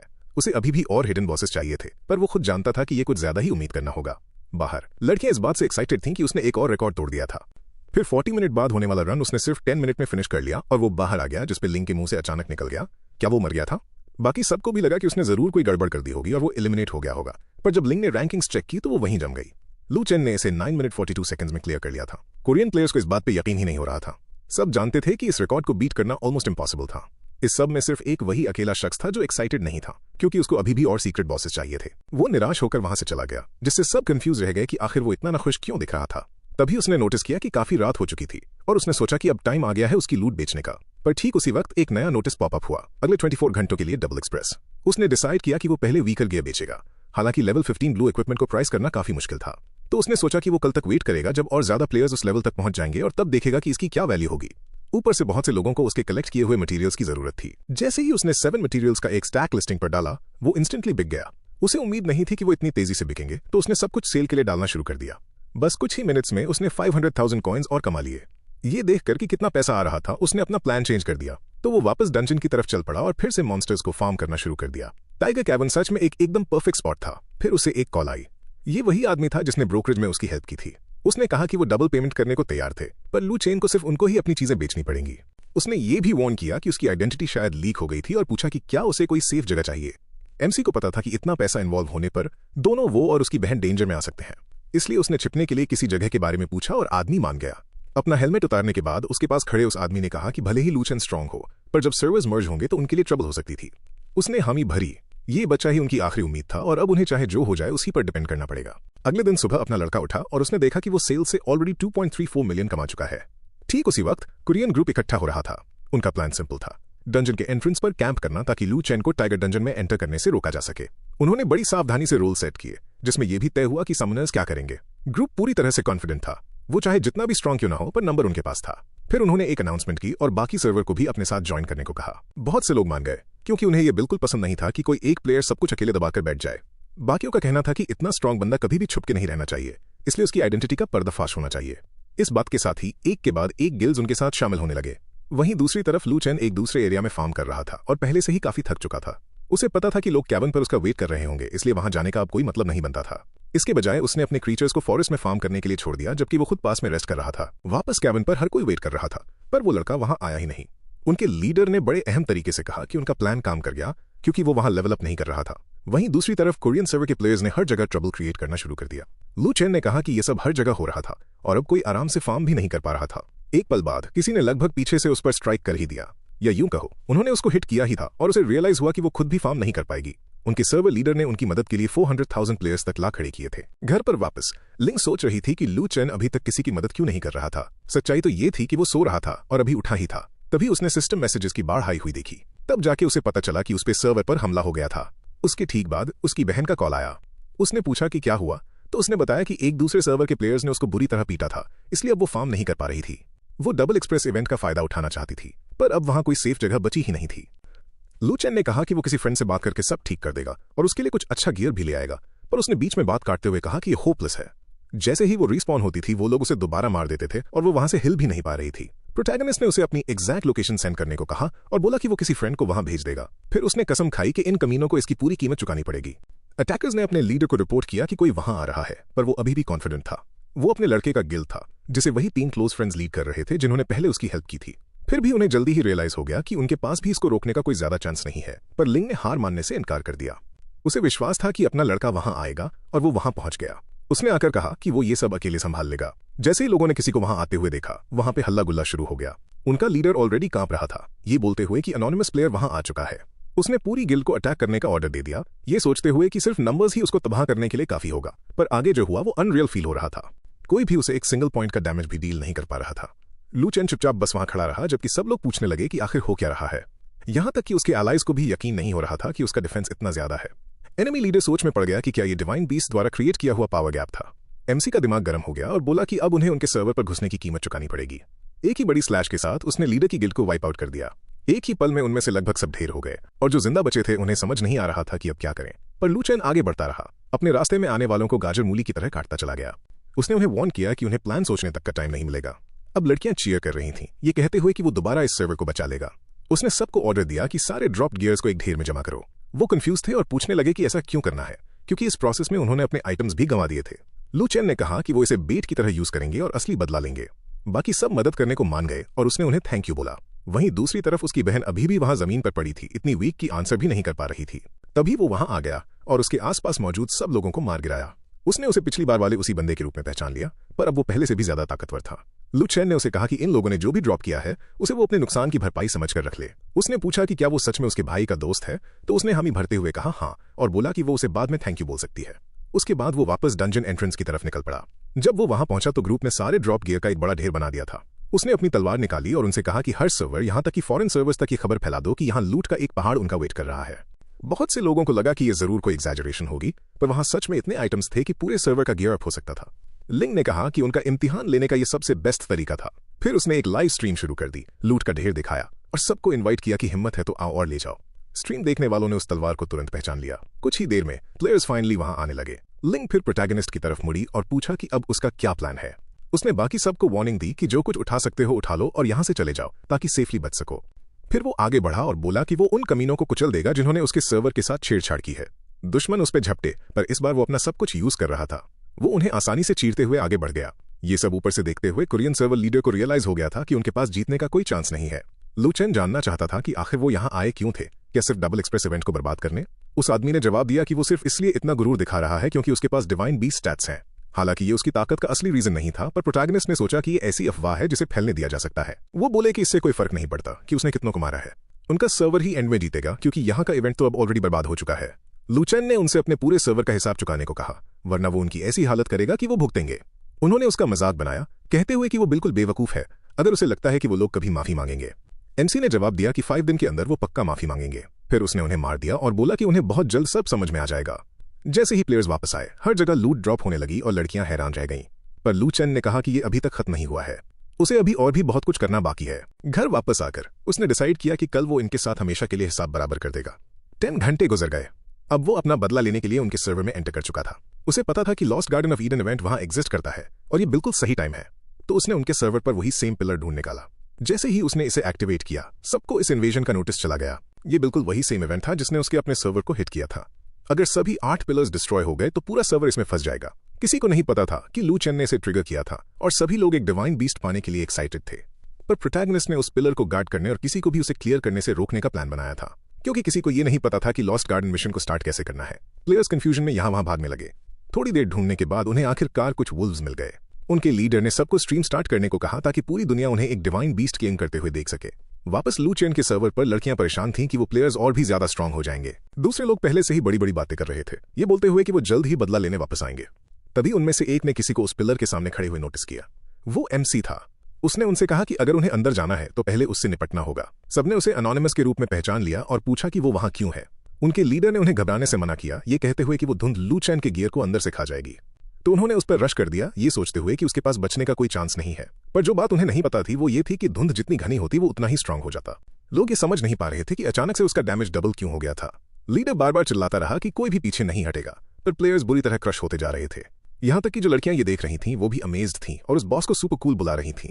1 घंटा बीत गया, वो अभी भी अकेला ही उस लाइन को होल्ड किए हुए था और पास आने वाले हर किसी को ढेर कर रहा था। उस पॉइंट पर लीडर किसी को अपने साथ लाया, जैसे कि वो कोई डील करना चाहता हो। लू चेन ने उसे तुरंत ठुकरा दिया। उसने कहा कि अभी सही वक्त नहीं आया है। उस आदमी को यह बात समझ नहीं आई, पर प्रोटैगनिस्ट ने दोबारा रिपीट किया कि बातें बाद में हो सकती हैं, तो वो पीछे हट गया और बोला कि वो वापस आएगा। एमसी ने अपने ड्रैगन को पीछे छोड़ा और उसे वार्न करने को कहा अगर कुछ भी बदलाव हो। उस सर्वर के लिए हालत सिर्फ और भी खराब हो रहे थे। मॉन्स्टर्स ने उनके आधे से ज्यादा हिस्से पर कब्जा कर लिया था और धुंध लगातार फैलती जा रही थी। यहां तक कि मेन सिटी भी कवर हो चुकी थी, इसलिए कोई ढंग से फार्म नहीं कर पा रहा था। तभी ऑफिशियल गिल्ड के मेंबर्स उसके पास आए और उससे रुकने को कहा, पर लू चेन ने उन्हें भी वही जवाब दिया। अभी वक्त नहीं आया था। उनके लीडर ने उससे बात को लंबा खींचने से मना किया और बस इसे खत्म करने को कहा। उसने पलटकर जवाब दिया कि उन्हें तो तब कोई शर्म महसूस नहीं हुई जब उन्होंने मिलकर उसके रीजन में प्लेयर्स का कत्लेआम किया था। उनकी सबसे बड़ी गिल्ड के प्रेसिडेंट ने पूछा कि उसकी क्या डिमांड थी और प्रोटैगनिस्ट ने उसे दफा हो जाने को कहा। जब उनके पास कोई बेहतर प्लान नहीं बचा तो उन्होंने डिसाइड किया कि वो एक फोर्स जमा करेंगे और उसे गिराने की कोशिश करेंगे। फिर लिंग उस सर्वर के लीडर्स के साथ लाइव गई। स्ट्रीम पर उन्होंने माफी मांगी और प्रॉमिस किया कि वो आगे से कभी ऐसी हरकत नहीं करेंगे। उन्होंने वो आइटम्स की लिस्ट भी उसे दे दी जो लू चेन ने डिमांड की थी। उस वक्त तक मीटिंग में मौजूद सभी लोग बहुत थके हुए लग रहे थे और उन्हें इस मुसीबत को रोकने का कोई आइडिया नहीं था। आखिर में उनका लीडर आकर खुद इन पर्सन माफी मांगने गया। लू चेन ने वार्न किया कि वो सिर्फ एक ही शर्त पर माफी एक्सेप्ट करेगा, अगर उसे उस जगह के चारों डिवाइन बीस्ट्स मिल जाएंगे। उस आदमी ने बार्गेन करने की कोशिश की पर एमसी ने साफ इनकार कर दिया, कोई नेगोशिएशन नहीं होगी। फिर उसने अपने सर्वर के ग्रुप को वहां बुलाया। वो खुद उन्हें डिवाइन बीस्ट्स क्लेम करने में मदद करने वाला था। जब सब कुछ इकट्ठा हो गया तो उस सर्वर वालों ने खुशियां मनाई क्योंकि वो आखिरकार वहां से जा रहा था। घर वापस आकर वो 2 दिन तक लगातार खेलने के बाद पूरी तरह से ड्रेन हो चुका था। उसका लेफ्ट लेग लगभग पूरी तरह से हील हो चुका था, पर राइट वाले के लिए अभी भी कुछ और लेवल्स की जरूरत थी। तो आंसर बड़ा सिंपल था, गेम में वापस जाओ और फार्मिंग करते रहो। डंजन और उन फाइट से जो पॉइंट्स उसने कमाए थे उनसे उसने सबसे इंपॉर्टेंट अपग्रेड पहले चूज किया। उसने लीजन ज़ोरे को अपग्रेड किया जिससे वो और भी ज्यादा क्रीचर्स को कंट्रोल कर सकता था। अब वो एक एक्स्ट्रा यूनिट समन कर सकता था और बाकी सभी 25% और ज्यादा स्ट्रांग हो गए थे। उसने उस दूसरे सर्वर से मिले सस्ते गियर को अपनी पूरी टीम पे पहनाया। 9 डंजन्स क्लियर करने के बाद उसे लगा कि यही सही वक्त है उस रेयर गियर को बेचने का जो लोग अब मांगने लगे थे।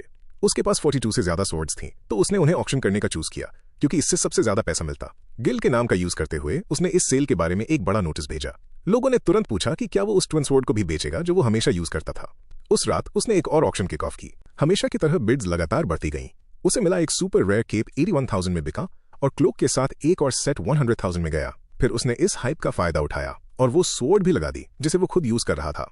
सबको पता था कि इसका प्राइस एकदम क्रेजी होगा और कुछ ही सेकंड्स बाद वो 210,000 में बिक गई। काफी देर बाद आखिरकार उसने सब कुछ बेच दिया। उस सर्वर की लूट और डंजन की सारी फार्मिंग को मिलाकर लू चेन ने टोटल $2 मिलियन कमा लिए। सबसे बेस्ट बात यह थी कि उसकी टांग आखिरकार ठीक हो चुकी थी। अब वो अपनी बहन के लिए एक नया घर खरीदना चाहता था और उसे दिखाना चाहता था कि वो कितना रिकवर हो चुका है। उसे ये सोचकर बड़ा फनी लग रहा था कि वो बेचारी अभी भी रोज काम कर रही थी जबकि वो उसके लिए पूरा एक घर खरीदने वाला था। एक रियल एस्टेट ऑफिस में एक लड़की घर बेचने की कोशिश कर रही थी जबकि एक बड़ा आदमी कंप्लेन कर रहा था कि इनकी कीमत बहुत ज्यादा है। एक दूसरी सेल्स वुमन ने उसका मजाक उड़ाया, ये बोलते हुए कि वो हमेशा अपने लुक्स पर डिपेंड करती है पर फिर भी कोई सेल नहीं कर पाती। तभी लू चेन वहां आ गया जब वो नीचे देख रही थी। बाकियों ने उसे ऊपर से नीचे तक देखा, डिसाइड किया कि ये बिल्कुल कंगाल लग रहा है और आप सोच ही सकते हैं कि आगे क्या हुआ। वो आगे आई और उससे पूछा कि उसे किस तरह की जगह चाहिए। प्रोटैगनिस्ट ने तुरंत कहा कि उसे एक विला चाहिए। फिर उसे रियलाइज हुआ कि वो उसकी पुरानी क्लासमेट शाओ बे थी। उसने उसे हाउसिंग प्लान्स दिखाने का ऑफर दिया पर उसने कहा कि वो रियल प्लेसेस को देखना चाहता है। उसने पूछा कि क्या उसकी कार बाहर है और उसने बताया कि उसके पास कोई कार नहीं है। बाकी औरतें जोर से हंस पड़ी, ये सोचते हुए कि जिस बंदे के पास एक कार तक नहीं है वो एक विला खरीदने की सोच भी कैसे सकता है। पर शाओ बे ने कहा कि वो उसके साथ उसकी मोटरसाइकिल पर चल सकता है। रास्ते में उसने उसे बताया कि वो लू चेन है। उसने कहा कि उसने सुना था कि वो व्हीलचेयर में फंसा हुआ है तो उसने जवाब दिया कि वो अब काफी बेहतर है। बाद में उसने घर खरीदने के लिए उसे थैंक यू कहा और पूछा कि क्या वो कोई गेम खेलता है। उसने बताया कि वो इंपीरियन खेलता है और शायद वो दोनों वहां एक दूसरे से टकरा जाएं। वो हाउस डील इतनी फास्ट हुई कि वो जल्दी ही वापस गेम में आ गया और फिर से फार्मिंग शुरू कर दी। नए रीजन में पहुंचने के बाद उसने 1000 बैंशीज को मारकर ग्राइंडिंग शुरू की। दूर से उसे एक बड़ा सा गेट दिखा जो लग रहा था कि किसी दूसरे मैप की तरफ जाता है। एक लड़की की रूह उसके सामने खड़ी थी जो कह रही थी कि वो बहुत दुख में है और उसे मदद चाहिए। लू चेन ने पूछा कि चैलेंज क्या है तो उसने एक्सप्लेन किया कि सिर्फ एक ही बंदा अंदर जा सकता है। इसे क्लियर करने के लिए उसे उस गेट के पार 500 सोल्स को हराना होगा। रिवॉर्ड वही एंशिएंट हार्ट था जिसकी उस पुराने मिशन में जरूरत थी। क्योंकि ये एक सोलो क्वेस्ट थी, ये उसके लिए परफेक्ट थी। जैसे ही वो अंदर गया उसे वहां पहले से ही कई लेवल 22 के स्पिरिट्स वेट करते हुए मिले। किसी और के लिए ये एक बहुत बड़ी प्रॉब्लम होती। यहाँ असली प्रॉब्लम इनकी ज्यादा तादाद थी और उसके अटैक्स ह्यूमन स्किल्स पर डिपेंड करते थे जो हार्ड हिट तो करते थे पर यहाँ के लिए आइडियल नहीं थे। यहाँ तक कि पहले 2 को गिराना भी इजी नहीं था। फिर भी लू चेन ने पेशेंस रखा। अगर वो 2 को मार सकता था तो वो 500 को भी मार ही सकता था। तो उसने सोल्स के रिस्पॉन का वेट किया और जैसे ही वो वापस आए वो तुरंत उस फाइट में दोबारा कूद गया। 10 घंटे बाद उसने आखिरकार वो मिशन क्लियर कर लिया। उसे वो एंशिएंट हार्ट मिल गया और उसने फौरन उसे यूज करने की कोशिश की पर सिस्टम ने उसे बताया कि उसे पहले अपनी ह्यूमन स्किन हटानी पड़ेगी। तो वो वापस वुल्फ फॉर्म में आ गया जिससे वो लड़की और भी ज्यादा डर गई पर उसने उसे इग्नोर किया और आइटम को एक्टिवेट कर दिया। उसका कैरेक्टर बढ़कर 5 स्टार क्वालिटी का हो गया जिससे उसे हर स्टैट में 500% का बूस्ट मिला। अब एक्साइटेड होकर वो सोचने लगा कि क्या इस एरिया में और भी ऐसी क्वेस्ट हैं। उसने उस लड़की को रोना बंद करने को कहा और जल्दी से एक्सप्लेन करने को बोला कि यहाँ और क्या क्या करना होगा। उसने पहले तो मना कर दिया क्योंकि उसने कहा कि वो बहुत अगली है, पर जब वो वापस ह्यूमन फॉर्म में आया तब उसे जवाब मिल गया। उसे अब 3000 जिंदा हुई स्पिरिट्स को मारना था क्योंकि वो एक टाइम पे सिर्फ 2 को ही गिरा पा रहा था। वो जानता था कि इसमें बहुत टाइम लगने वाला है पर फिर भी उसने एक्सेप्ट कर लिया क्योंकि उसके पास और कोई चॉइस नहीं थी। आखिरकार ये क्वेस्ट थी तो उसे वो एंशिएंट आइटम्स दे रही थी जिनकी उसे जरूरत थी। जब उसने 1000 से ज्यादा लीचेस को मार दिया तो उसने उनका टैलेंट अनलॉक कर लिया जो आसपास के दुश्मनों के डिफेंस को 15 से कम कर देता था। उसके बाद उसने और भी तगड़ा पुश मारा। उस टैलेंट ने उसे दूर से अटैक करने की एबिलिटी भी दी जिससे उसका काम और भी एफिशिएंट हो गया। फिर भी उसे फिनिश करने में पूरे 3 दिन लग गए। वो थोड़ा इस बात से निराश था कि उस जगह ने एक भी गियर का पीस ड्रॉप नहीं किया था। उसके बस लेवल्स बढ़ रहे थे। तभी उसे पास में ही एक स्ट्रक्चर दिखा और वो सोच में पड़ गया कि वहां इतने सारे मॉन्स्टर्स क्यों जमा हैं। उन पत्थरों के बीच सिपाहियों की पूरी एक फौज खड़ी थी। बहुत सारी बैंशीज एक पर्पल ऑर्ब के आसपास जमा थी और ऐसा लग रहा था कि वो लोग कोई रस्म कर रही हैं।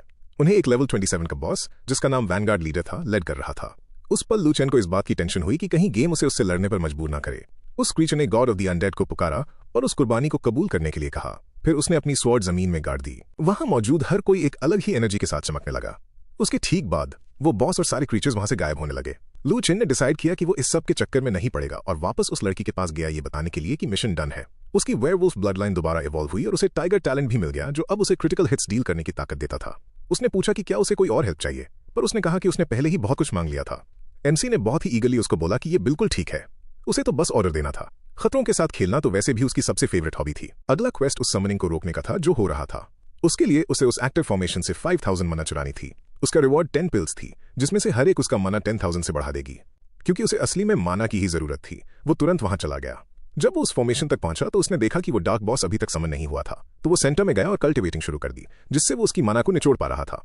प्रॉब्लम ये थी कि वो बॉस बस थोड़ी देर के लिए ही आगे गया था और अब वो वापस आ रहा था। लू चेन सिर्फ यही प्रे कर सकता था कि वो बॉस उसे चुपचाप मना चुराते हुए नोटिस ना करे। पर जैसे जैसे बॉस करीब आया, उसकी स्वॉर्ड चमकने लगी। उसे सेंस हो गया कि कुछ तो गड़बड़ है और उसने आसपास देखना शुरू कर दिया। तब तक वो काफी अमाउंट में मना चुरा चुका था और वहां से बच निकलने में कामयाब रहा। उसके बाद वो वापस उस लड़की के पास आया और एक आखिरी मिशन मांगा। इस बार उसने उसे उस बॉस कैनबिस को मारने के लिए कहा। ये तो उसके लिए भी बहुत ज्यादा था, इसलिए उसने उसे किसी और को ढूंढने के लिए कहा। तब उसने एक्सप्लेन किया कि उसके माना ड्रेन करने के बाद उस मॉन्स्टर की ताकत नॉर्मल पावर का सिर्फ 1/10 हिस्सा रह गई है। अगर उसने रैग्नारॉक के पोर्टल पर उस बॉस को हरा दिया तो ये एक मेजर क्वेस्ट से जुड़ा एक डंजन अनलॉक कर देगा। लू चेन को याद आया कि उसकी खुद की मिशन में भी रैग्नारॉक का जिक्र था, इसलिए उसने ये एक्सेप्ट कर लिया। इसका इनाम एक यूनिक पर्पल पेट था जिसका नाम शियोमिन था। क्योंकि ये पूरे सर्वर पर अपनी तरह का इकलौता पेट था, उसने अंदाजा लगाया कि इसकी कीमत जरूर बहुत ज्यादा होगी। वो लड़की फाइट में मदद करने के लिए तैयार लग रही थी, तो उसने पूछा कि उसके पास आखिर कौन सी स्किल्स है। उसके जवाब देने से पहले ही वो अचानक वहां से उड़ गई। कोई बेटर ऑप्शन ना होने के कारण उसने उसको फॉलो किया। सेंटर में एक रेड एनर्जी स्फीयर था। उसने पूछा कि क्या ये इस फॉर्मेशन को पावर देता है और उसने उसे वार्न किया कि वो उसे टच ना करे। जब उसने वजह पूछी तो उसने एक्सप्लेन किया कि एक सिंगल टच से वो वहीं के वहीं मर जाएगा। तो लू चेन ने कहा कि अभी जो सबसे जरूरी चीज है वो है उस कैनबिस को गिराना। वो नाइट बॉस वहीं पर रेस्ट कर रहा था। प्रोटैगनिस्ट ने उसे डिस्ट्रैक्ट करने के लिए कहा ताकि वो अटैक कर सके, पर उसने वार्न किया कि उसकी एक हिट में ही वो वाइप आउट हो जाएगी। इस पर उसने पूछा कि वो आखिर वहां पर है ही क्यों। उसने याद दिलाया कि वो बॉस ऑलरेडी 10 गुना कमजोर हो चुका है और वो तो उससे भी कहीं ज्यादा कमजोर थी। लू चेन समझ गया और उसने कहा कि वो इसे अकेले करेगा, ज्यादातर इसलिए क्योंकि रिवॉर्ड अच्छा लग रहा था। फिर वो मॉन्स्टर की तरफ झपटा। उसने एक के बाद एक कई अटैक्स फायर किए। हर हिट 1600 का डैमेज दे रही थी। 30,000 जीपी के साथ इस फाइट में अभी भी बहुत टाइम लगने वाला था। तभी वो बॉस अचानक खड़ा हो गया। उस लड़की ने वार्न किया कि बच कर रहो। वो बॉस एक काउंटर के लिए यूज करने वाला था। लू चेन एक्साइटेड हो गया, ये सोचकर कि अगर इस बॉस के पास ये मूव है तो शायद वो भी इसको सीख सकता है। उसने फाइट जल्दी खत्म करने के लिए चार्ज किया, पर बॉस ने वो स्लैश रिलीज कर दी जिसे वो प्रिपेयर कर रहा था। एमसी बाल बाल बचा। अगर वो हिट उसे लग जाती तो उसका पूरा हेल्थ बार खाली हो जाता। जब तक बॉस रिकवर कर रहा था उसने थोड़ा और डैमेज स्लिप इन कर दिया। उसी वक्त वो लड़की बॉस के अगले मूव्स को पुकार के बता रही थी। वो इस बात से सरप्राइज था कि उस लड़की को उसका फाइटिंग स्टाइल कितनी अच्छी तरह पता था। फिर उस बॉस ने एक फिनिशिंग मूव के लिए अपनी सोर्ड उठा ली। उसने कहा कि इकलौती चॉइस भागना है। उन्हें किसी भी हाल में वैली के एंट्रेंस तक पहुंचना होगा, वरना वो वहीं मारे जाएंगे। वो ब्लास्ट पूरे एरिया को फाड़ते हुए निकला और लू चेन ने एडमिट किया कि वो एक बार फिर सही थी। ये इमेजिन करना मुश्किल था कि आम प्लेयर्स आखिर इस चीज को कैसे हराते। 8 मिनट बीत गए। वो अभी भी उसके मूव्स डॉज कर रहा था और उसने बॉस को अभी तक खत्म नहीं किया था। तभी उस छोटी सी लड़की ने अपने हाथ फैलाए और उसमें से एक गोल्डन लाइट निकलने लगी। लू चेन ने अपनी बची हुई सारी एनर्जी एक फाइनल हिट के लिए जमा की और अपना ब्लेड टाइगर स्ट्राइक के साथ उतारा, जिसने फाइनली उस बॉस को नीचे गिरा दिया। कैनबिस अब मर चुका था। लू चेन को रेन सोर्ड कन्वर्जन नाम की एक मिस्टिकल टेक्निक मिली और गेट ऑफ द डेड की चाबी भी। वो छोटी लड़की अपीयर हुई और सब कुछ ठीक करने के लिए उसको थैंक यू बोला। फिर उसने पूछा कि क्या वो उसके साथ रह सकती है। वो बिना किसी प्रॉब्लम के एग्री हो गया और उसे वो यूनिक पर्पल पेट शाओमिन मिल गया। उसने एक्सपेक्ट नहीं किया था कि वो पेट वही लड़की होगी, तो उसने उसके स्टैट्स चेक किए। उसका सबसे बड़ा पर्क उसकी इनविंसिबिलिटी थी, क्योंकि वो एक स्पिरिट थी। उसे कोई हर्ट नहीं पहुंचा सकता था। वो कुछ स्पेसिफिक बॉडीज में पोजेस भी सकती थी और बफ्स दे सकती थी। जब उसने उस की के बारे में पूछा तो उसने बताया कि इससे आसपास का एक लेवल 50 डंजन ओपन होता है। लू चेन ने पॉइंट आउट किया कि एक लेवल 50 का डंजन उसके लिए इस वक्त काफी दूर की बात थी, तो उसने पूछा कि फिर ये फ्रैगमेंट किस काम आएगा। उसने जवाब दिया कि डंजन फ्रैगमेंट्स को कंबाइन करके अलग एसेंसेस बनाए जा सकते हैं। थोड़ी देर बाद वो अपने सो कॉल्ड घर में वापस आ चुका था। उसका बैग लूट से भरा हुआ था और वो लेवल 19 तक पहुंच चुका था। वहीं सिटी में लिंग और फॉर्मर रैंक 1 प्लेयर के बीच फाइट चल रही थी। उसने उसका वार डॉज किया और सीधा उसके चेहरे पे मुक्का जड़ दिया। भीड़ इस बात से हैरान थी कि वो आखिर इतनी स्ट्रांग कब और कैसे हो गई। उस बंदे ने एडमिट किया कि वो इतनी बुरी भी नहीं थी, पर बोला कि अब उसने आराम से खेलना छोड़ दिया है। फिर उसने उसको सीधा छाती पर हिट किया। वो उसे खत्म करने के इरादे से एक के बाद एक कॉम्बो मारता चला गया। लिंग नीचे गिर गई और उसने ट्रैश बुलाकर और झूठी माफी मांगकर उसका मजाक बनाया। उसने यहां तक कहा कि इस मैच ने साफ दिखा दिया है कि उसका पूरा गिल्ड ही वीक है। लिंग ने पलटकर जवाब दिया कि अगर वो चाहे तो उसकी बेइज्जती कर सकता था, पर इसमें उसकी गिल्ड को क्यों घसीट रहा था। उसने आंसर दिया कि वो अपनी गिल्ड का लीडर है और वो अपनी गिल्ड की लीडर थी। उसने कहा कि वो अपनी गिल्ड के नाम पर कभी दाग नहीं लगने देगी और जरूरत पड़ी तो गिल्ड ही छोड़ देगी। बाकियों को उस पर विश्वास नहीं हुआ और उन्होंने उससे ऐसा करने को कहा। फिर उसने अपने दोस्तों से माफी मांगी और कहा कि वो नहीं चाहती थी कि उसकी वजह से बाकी सबको शर्मिंदा होना पड़े। तभी किसी ने बीच में आकर पूछा कि उससे लीव करने की परमिशन आखिर किसने दी है। ऑफ कोर्स लू चेन किसी इतनी खूबसूरत लड़की को अपनी गिल्ड से वैसे ही थोड़ी ना निकलने देता। हर कोई स्टंट रह गया। उन्होंने उसे पिछले कुछ टाइम से नहीं देखा था। उसने पूछा कि क्या ये सब उसे बुली कर रहे थे और लिंग ने सबको शर्मिंदा करने के लिए माफी मांगी। उसने उसे बताया कि ये उसकी गलती थी, इसलिए सबको वो खुद हैंडल करेगा। फॉर्मर नंबर 1 ने अनाउंस किया कि आज वो लोग लू चेन को क्रश कर देंगे या फिर खुद सर्वर छोड़ देंगे। उसने पॉइंट आउट किया कि पिछले 10 दिनों में चीजें काफी बदल चुकी थीं और हर कोई अब पहले से कहीं ज्यादा स्ट्रांग हो चुका था। प्रोटैगनिस्ट ने जवाब दिया कि अगर वो हार गया तो वो भी निकल जाएगा और फिर पूछा कि वो लोग लड़ाई आखिर कहां करना चाहते हैं।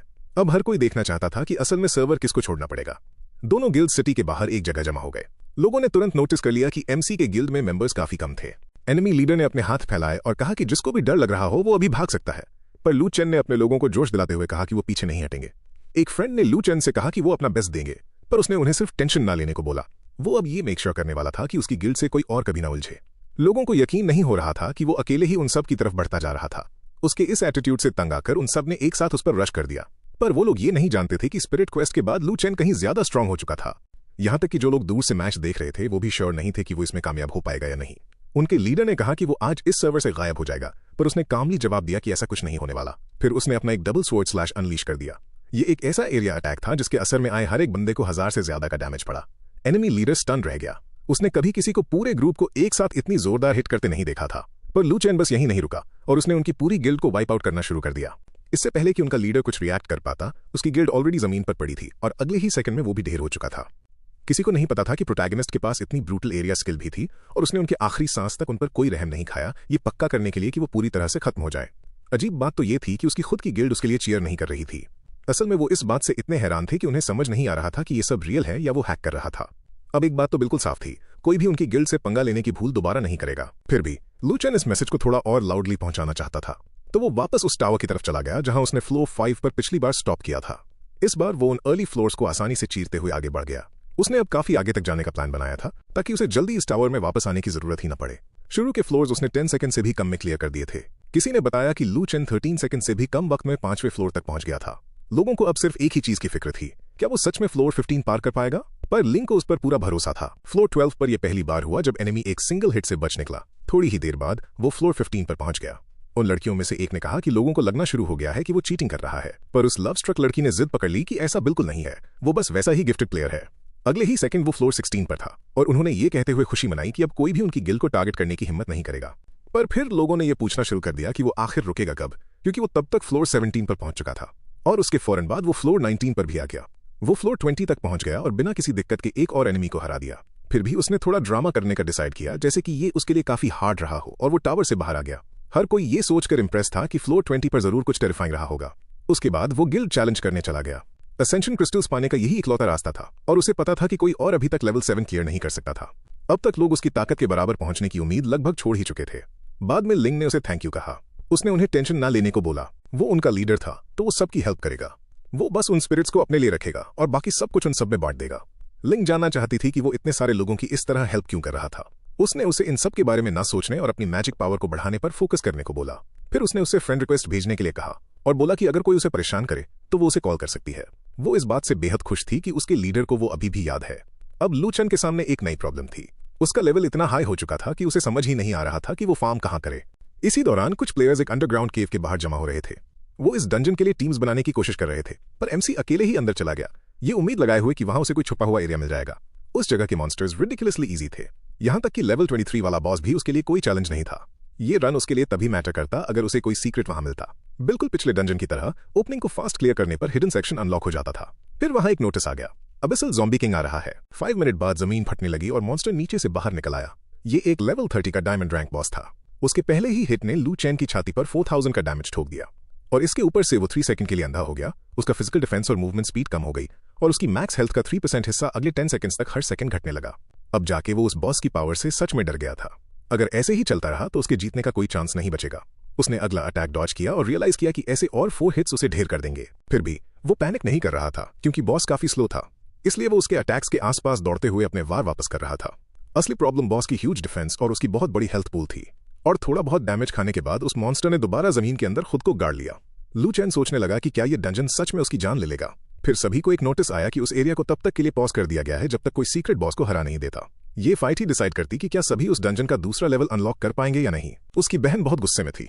वो बॉस तक बस पहुंचने ही वाली थी और अब उसको जबरदस्ती बाहर कर दिया जाएगा। उसकी फ्रेंड ने उसको समझाया कि ये ठीक ही है, क्योंकि इसे बीट करने पर अगला फ्लोर खुल जाएगा। उसे इस बात की कोई परवाह नहीं थी। वो बस उस बंदे को पीटना चाहती थी जो उसकी लेवलिंग बर्बाद कर रहा था। तभी उसकी फ्रेंड ने एक बड़ा ही ऑब्वियस पॉइंट रखा। इस पूरे सर्वर में सिर्फ एक ही प्लेयर ऐसा था जो उस बॉस को अकेले चैलेंज कर सकता था। वो सोचने लगी कि क्या ये सच में वही एनोनिमस प्लेयर हो सकता है। पता नहीं कैसे उसे इस बात का रत्ती भर भी अंदाजा नहीं था कि जो बंदा उसकी मदद कर रहा था वो उसका अपना ही भाई है। ये सब बस उस नकाब का कमाल था। वापस उस फाइट में चलते हैं। लू चैन लगातार जमीन पर अपना हैमर मार रहा था, पर उस बॉस को अभी भी कोई डैमेज नहीं पड़ रहा था। यहां तक कि गोस्ट के इनविजिबिलिटी बफ के बाद भी वो इस बात का पता नहीं लगा पा रहा था कि वो बॉस है कहां। तभी वो बॉस उसके ठीक सामने जमीन से निकलकर बर्स्ट हुआ। लकीली वो इनविजिबल था, तो वो मॉन्स्टर उसे देख नहीं पाया। उसने इस मौके का फायदा उठाया और उसके पीछे जाकर उसकी नेक के पीछे काटा। उसने कंटिन्यूअसली 30 मिनट तक यही प्रोसेस रिपीट की जब तक मॉन्स्टर आखिरकार जमीन पर ढेर नहीं हो गया। उसके मरने के बाद उसे एक ज़ॉम्बी मास्क और एक ढेर सारा डंजन लूट मिला, पर उनमें से एक ड्रॉप बाकियों से कहीं ज्यादा अनोखा था। ये इस डंजन से जुड़ा एक रिक्रूटमेंट ऑर्डर था।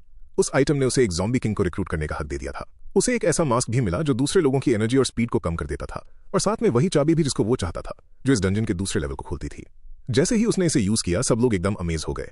अब उनका पूरा सर्वर काफी जल्दी लेवल अप कर सकता था। जब लू चेन बाहर आया तो वो अभी भी इनविजिबल था, पर उसकी बहन वहीं थी। उसने उसके गियर चेक किए और देखा कि वो अब काफी स्ट्रांग हो रही थी। ऐसा लग रहा था कि अब उसे गेम की समझ आ चुकी थी, इसलिए उसने जानना चाहा कि उसका लेवल और डैमेज कैसा चल रहा था। टेस्ट करने के लिए उसने उसे एक हल्का सा हिट मारा, लेकिन उसने इतना ह्यूज डैमेज कर दिया और ऊपर से उसके कॉम्बो की वजह से उस पर पॉइजन भी स्टैक हो गया। जब उसने पीछे हटने की कोशिश की तो उसने उसे वार्न किया कि रुकी रहो, वरना ये पॉइजन उसको और ज्यादा डैमेज करेगा। अगले ही पल वो बेचारी लड़की वहीं जमीन पर गिर के ढेर हो गई।